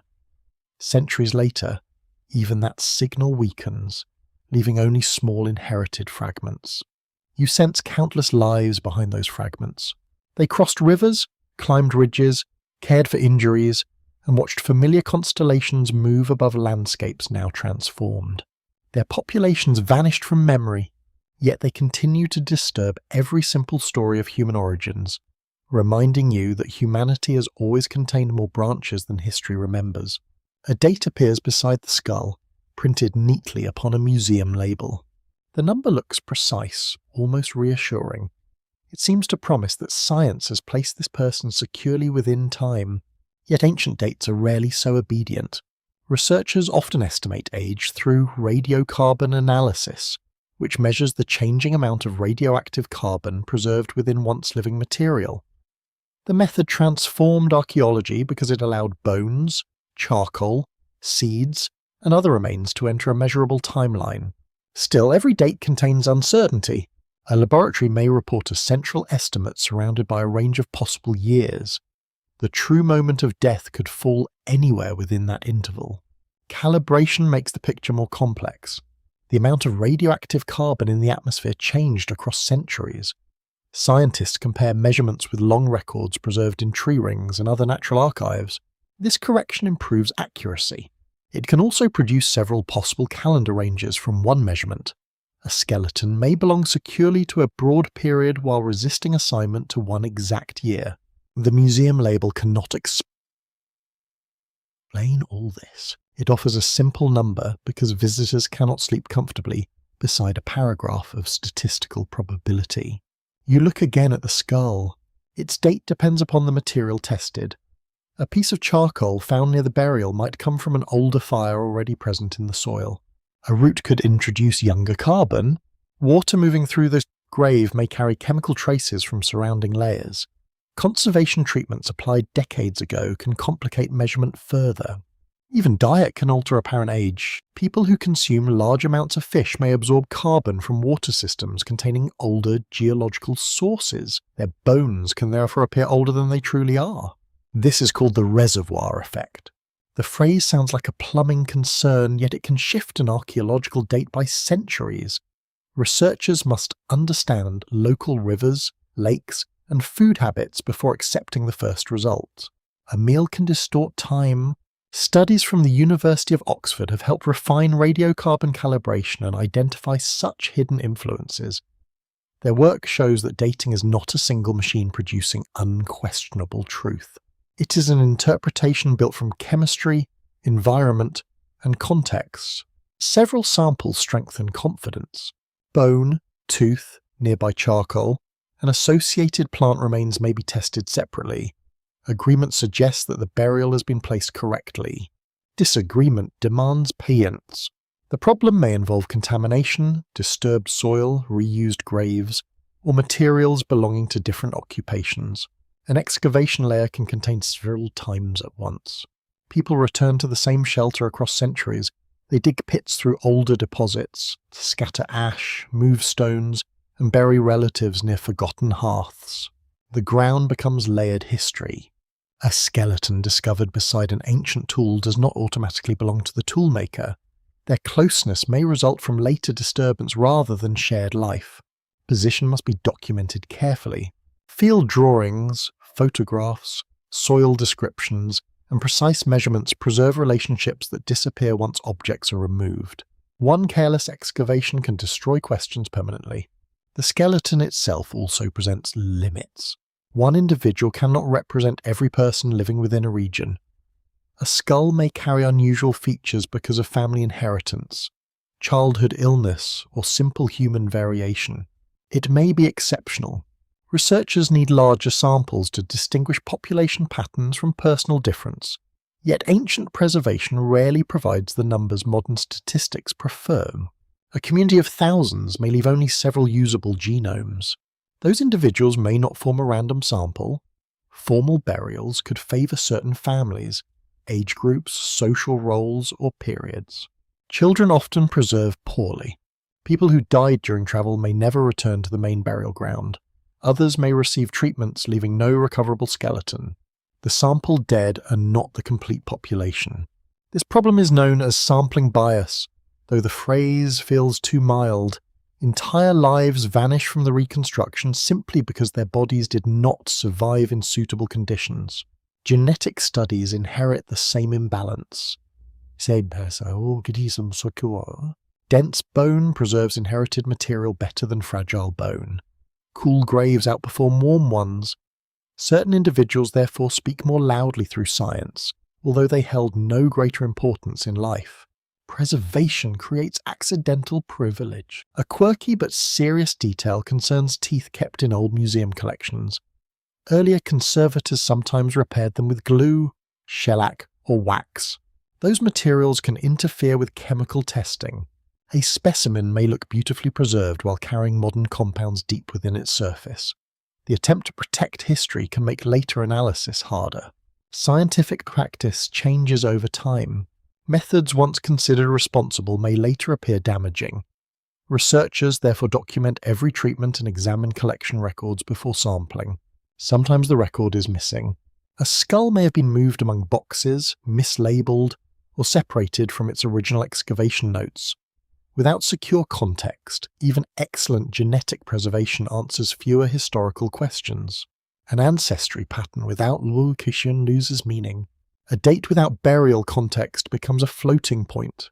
The scholarly debate grows sharper when researchers discuss how much evidence is enough to name an unknown population. Some argue that several individuals sharing a distinctive genetic signal justify recognition. Others prefer more cautious language. A small sample could exaggerate family relationships or local isolation. New genomes from nearby regions may reveal that the supposedly unique lineage belonged to a wider population. The name may arrive too early. Researchers writing in Nature and Science often emphasize confidence ranges, alternative models, and unresolved comparisons. Public headlines usually remove those hesitations.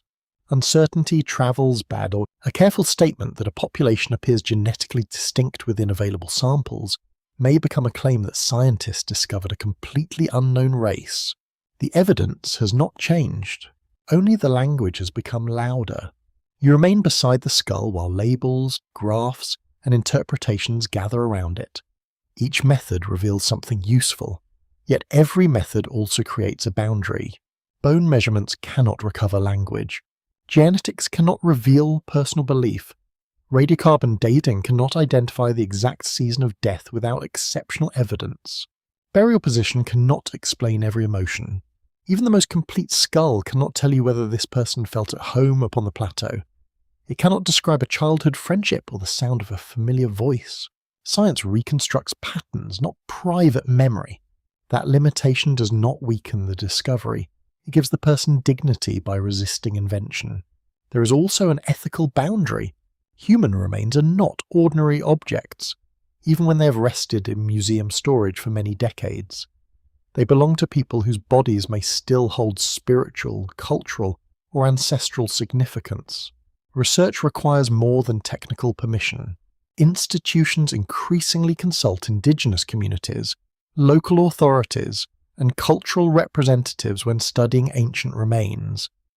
These conversations may shape whether sampling occurs, which questions are acceptable, and how results are presented. Agreement is not always easy. A laboratory may see an opportunity to recover rare evidence. A community may see an ancestor whose body should remain undisturbed. Both positions carry weight. Destructive sampling removes physical material permanently. Even a small drilling operation changes the bone and cannot be reversed. Knowledge has a cost. Some scholars argue that rare remains should be preserved for future methods requiring smaller samples. Others believe current research can answer urgent questions while the material remains stable enough for study. Waiting also carries risk. Storage conditions may fail. Political conflict can damage collections. Natural disasters, neglect, and simple decay may destroy evidence without producing any knowledge. There is no harmless choice. Repatriation adds another layer. Communities may request the return of ancestral remains held by universities or museums. Researchers can support respectful return while also recognizing that reburial may end further scientific study. The decision cannot belong only to scientists. Ancient people did not donate their bodies to laboratories. Their remains entered collections through histories shaped by excavation, colonial authority, and unequal control. That history follows every sample. You notice how carefully the skull is supported beneath the light. Soft materials protect the fragile base. The room remains quiet, almost reverent. The care is real, yet care must extend beyond physical preservation. It includes honest language, public transparency, cultural respect, and willingness to admit when evidence cannot answer a question. Perhaps the population was larger than current estimates. Perhaps related communities remain undiscovered. Perhaps distinct ancestry survives faintly among people not yet studied. Each possibility remains.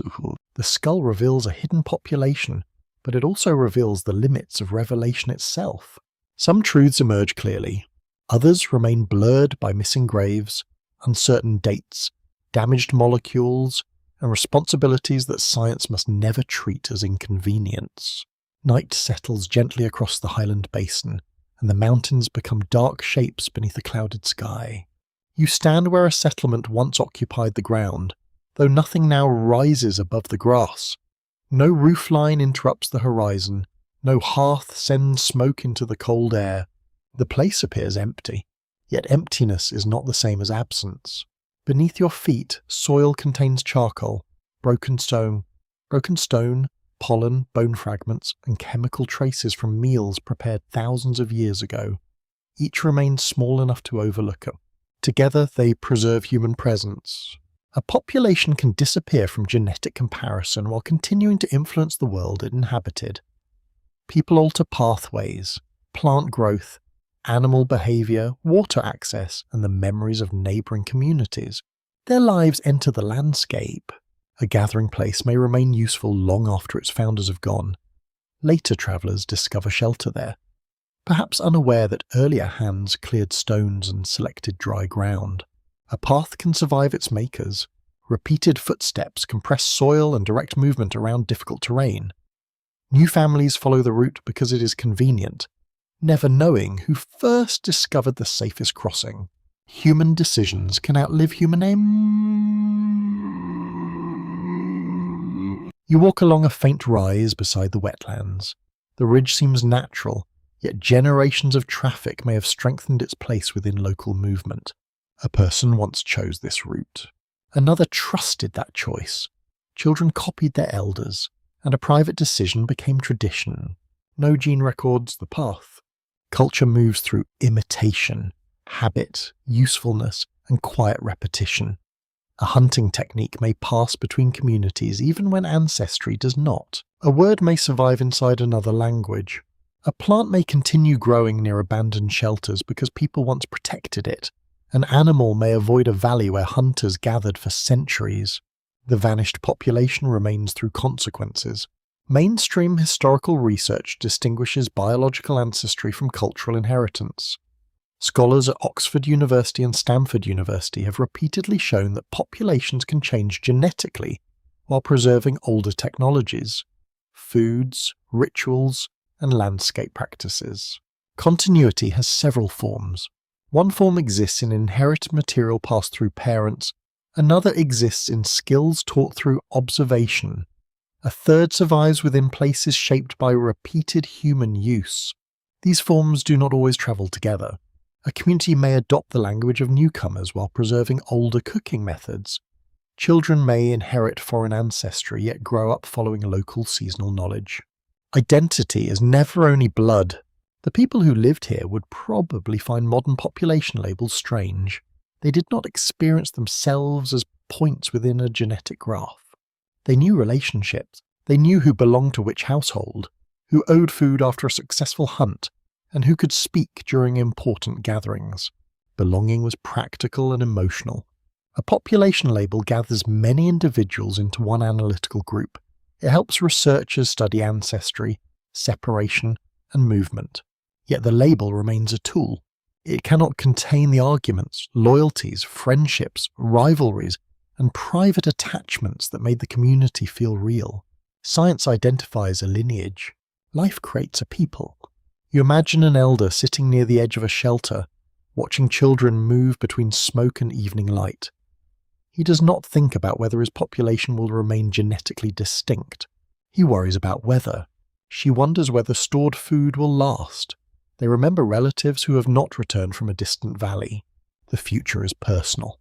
No one experiences demographic disappearance as a scientific process. It arrives through ordinary changes that make the familiar world slightly less familiar. A song is sung less often. A burial custom becomes simplified. A child marries into another community and teaches only part of an old story. Nothing seems final. Then one generation grows without learning the words required to complete the song. Another remembers the burial gesture, but not its meaning. The culture does not break suddenly. It thins. This thinning raises an unresolved scholarly question. Researchers at Yale University and Oxford University continue debating how archaeologists should define the end of a population.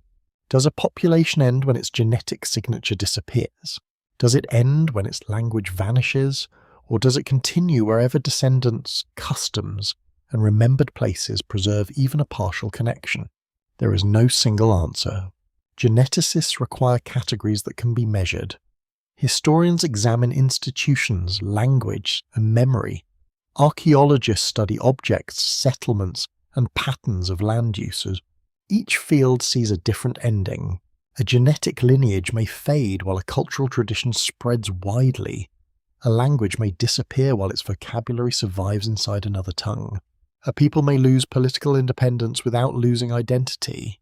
The problem becomes even deeper in ancient societies without written records. You cannot ask how they name themselves or whether neighbouring groups considered them distinct.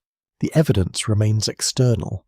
Bones reveal biological relationships, tools reveal learned behaviour, burials suggest shared practice. None reveals the complete inner boundary of belonging. A curious belief from 19th century anthropology claimed that populations could be defined almost permanently through skull measurements. Some collectors treated cranial form as though it preserved an unchanging national essence. Modern research has rejected that rigid idea. Human bodies vary within populations, and physical form changes through ancestry, development, nutrition, and environment. No skull contains a complete people. The mistake remains instructive. Humans prefer identities that appear solid. We imagine populations as sealed vessels, each carrying a sable name, appearance, and destiny. Ancient history refuses such neatness. Communities divide, strangers become relatives, languages blend, customs travel farther than ancestry. A population may disappear only because the category used to describe it no longer fits the people who remain. You kneel beside the dark soil. A fragment of charcoal rests within the earth, small enough to cling beneath a fingernail. It came from wood gathered by someone whose lineage may be impossible to identify today. The fire still changed the ground. Heat altered the soil. Ash entered nearby water. Smoke rose into air breathed by children and animals. The act mattered. This seems almost obvious, yet it carries a quiet philosophical weight. A life does not require permanent descendants to become real. Human significance is not measured only through survival. A person who leaves no children still changes relatives, companions, and places. A community whose genes fade may still shape the societies that follow. Perhaps newcomers learned local plants from remaining families. Perhaps they adopted safe routes across the marsh. Perhaps they received stories explaining dangerous weather or hidden water. Knowledge may survive without attribution. Later generations can inherit a world already interpreted for them. They know where to walk, where to dig, and where not to sleep during heavy rain. The original teachers disappear. Their wisdom becomes ordinary. You listen to wind moving through the grass. It produces no words, yet the landscape feels crowded with forgotten instruction. A ridge is crossed because someone once tested it. A root is cooked because someone once discovered that eating it raw caused pain. A shelter faces away from the coldest wind because countless nights taught that lesson. These decisions accumulate. They form a human inheritance deeper than monuments and quieter than legend. Perhaps the Chikua population left descendants who cannot now be separated genetically from larger communities. Perhaps their biological line ended completely. Either possibility preserves mystery.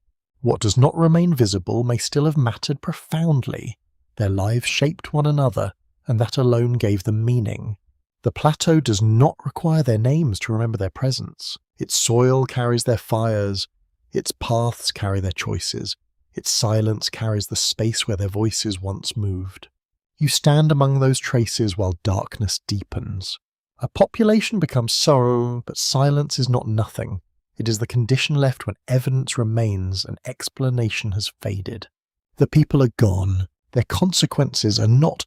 Dawn moves slowly across the plateau, revealing stone, wet grass, and shallow water beneath a colourless sky. You walk beyond the known excavation ground, where no trench interrupts the smooth surface of the earth.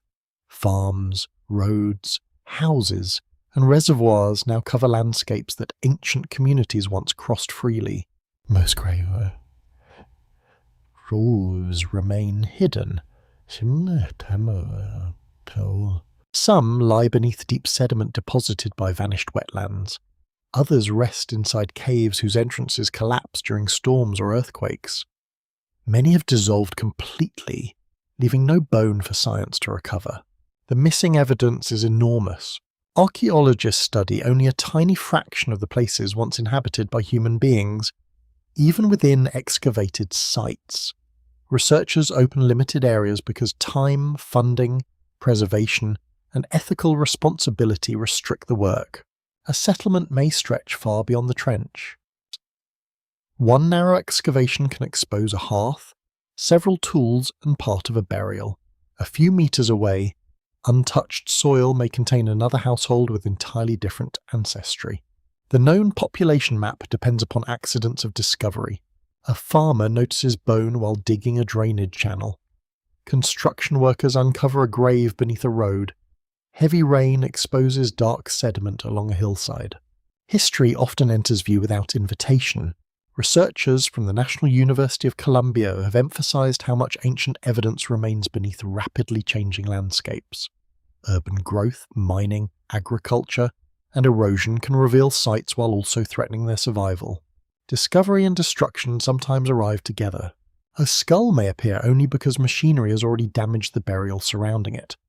Archaeologists then work quickly, recording what remains before weather or construction removes the context. The ground offers no second copy. Universities such as Harvard University and the University of Oxford continue developing methods that recover more information from smaller samples. Improved imaging, chemical analysis, and genetic sequencing allow researchers to study remains once considered uninformative. Future discoveries may require less damage. A trace of sediment can preserve human proteins. Ancient dental deposits can contain food particles, microbes, and environmental material. Soil from a grave may retain biological traces even when the skeleton has disappeared. An empty burial can still speak. This possibility changes how you view the untouched ground. Human history may survive without recognizable bones, hidden inside chemical patterns too faint for earlier methods. The earth keeps several kinds of memory. Stone remembers force, sediment remembers water, teeth remember growth, molecules remember ancestry. Though none preserves a personal name, names belong to living communities. When those communities disappear, archaeologists create labels from sites, regions, and material traditions. Such labels are useful, but they are rarely the words ancient people used for themselves. The Chequia name belongs to a place. The population revealed through the remains almost certainly called itself something else. That original name may have described kinship, landscape, ancestors, or a story now completely lost. You cannot recover its sound. A quirky fringe belief claims that ancient place names remain hidden within the cries of local birds. Supporters imagine that repeated sounds preserve forgotten human words across thousands of years. No linguistic evidence supports the idea. Bird calls change through biology and learning, not through faithful preservation of vanished languages, yet the belief expresses a gentle human wish. You want the landscape to remember aloud. You want rivers, mountains, and animals to carry syllables once spoken by people whose descendants cannot be identified. Silence feels too complete for lives that were once full of conversation. Still, the land remembers differently. A productive plant patch may reveal centuries of human management. A ridge path may follow choices made by travellers long forgotten. Charcoal beneath wet soil may mark a fire tended during one cold evening. These traces have no voice. They remain meaningful. The central scholarly debate now concerns how many unknown populations may still lie within the ancient history of the Americas. Some researchers suspect that early settlement created numerous small, isolated lineages. Others expect broader connections. Limited genetic sampling may make populations appear more distinct than they truly were. New remains could connect separate branches and reveal that apparent isolation resulted from missing evidence. The opposite may also happen. A population currently treated as one broad group might divide into several deeply separated communities when more genomes become available. Every new sample can simplify one mystery while creating another.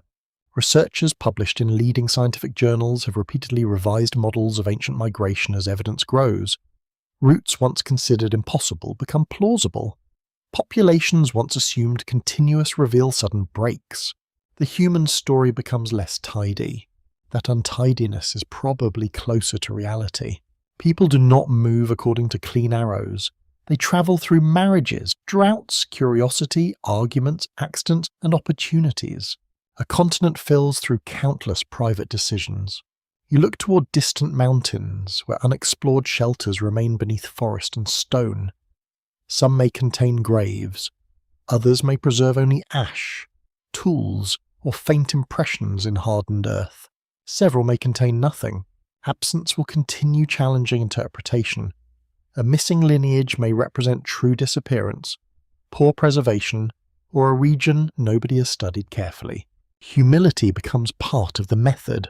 The skull cannot reveal every community related to it. It cannot explain whether distant cousins lived beyond the mountains or along a coast now submerged. It offers one surviving point.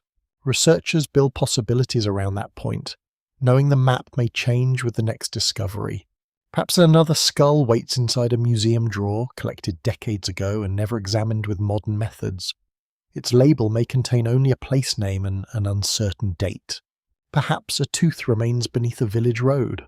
Perhaps sediment inside a forgotten cave preserves inherited fragments from people unlike any population currently known. The earth is not empty. It is crowded with histories that lack witnesses. You walk across the wet grass as sunlight begins warming the basin. Mist lifts from the water in thin strands, revealing birds moving near the reeds. Modern sounds drift from far away. Engines, voices, and distant machinery enter a landscape once shaped by quieter rhythms. The ancient world does not return, yet it remains physically close. A few steps beneath the surface, another century waits. Deeper still, another household may rest beneath soil hardened by time. Their lives require no discovery to have mattered. Science does not grant them existence. It only grants you awareness. Your pace begins to slow. Cold air enters gently, then leaves without effort. The plateau stretches outward, soft beneath the morning light. You no longer search for a final answer. The skull has opened a space rather than closed one. Within that space, uncertainty feels less like failure and more like respect. Perhaps the population survives faintly in descendants who do not know its name. Perhaps its lineage ended entirely, while its paths and knowledge entered communities that followed. Both possibilities remain quiet. You allow the mountains to hold them. Wind passes over the grass, bending each blade in the same direction. Water brightens where the mist becomes thin. Nothing asks you to decide. The ancient dead rest beyond explanation, protected now by distance, earth, and the limits of human knowledge. Your breathing becomes slower. The laboratory lights fade from your thoughts. Graphs, measurements, and branching lines dissolve into the softer image of a person walking beside highland water. You cannot see the face clearly. That is all right. You imagine only footsteps, a woven bundle, and a hand brushing moisture from tall grass. Somewhere nearby, a fire waits beneath sheltering stone. The path continues through hill morning. Names disappear, but presence remains. Stories fade, but the earth keeps their shape for a little longer. Perhaps another discovery will change everything. Perhaps it will deepen the silence instead. For now, the plateau rests. The water grows still. The mountains soften beneath cloud, and the last questions settle gently beside the buried bones. And perhaps the story is not yet complete. Good night.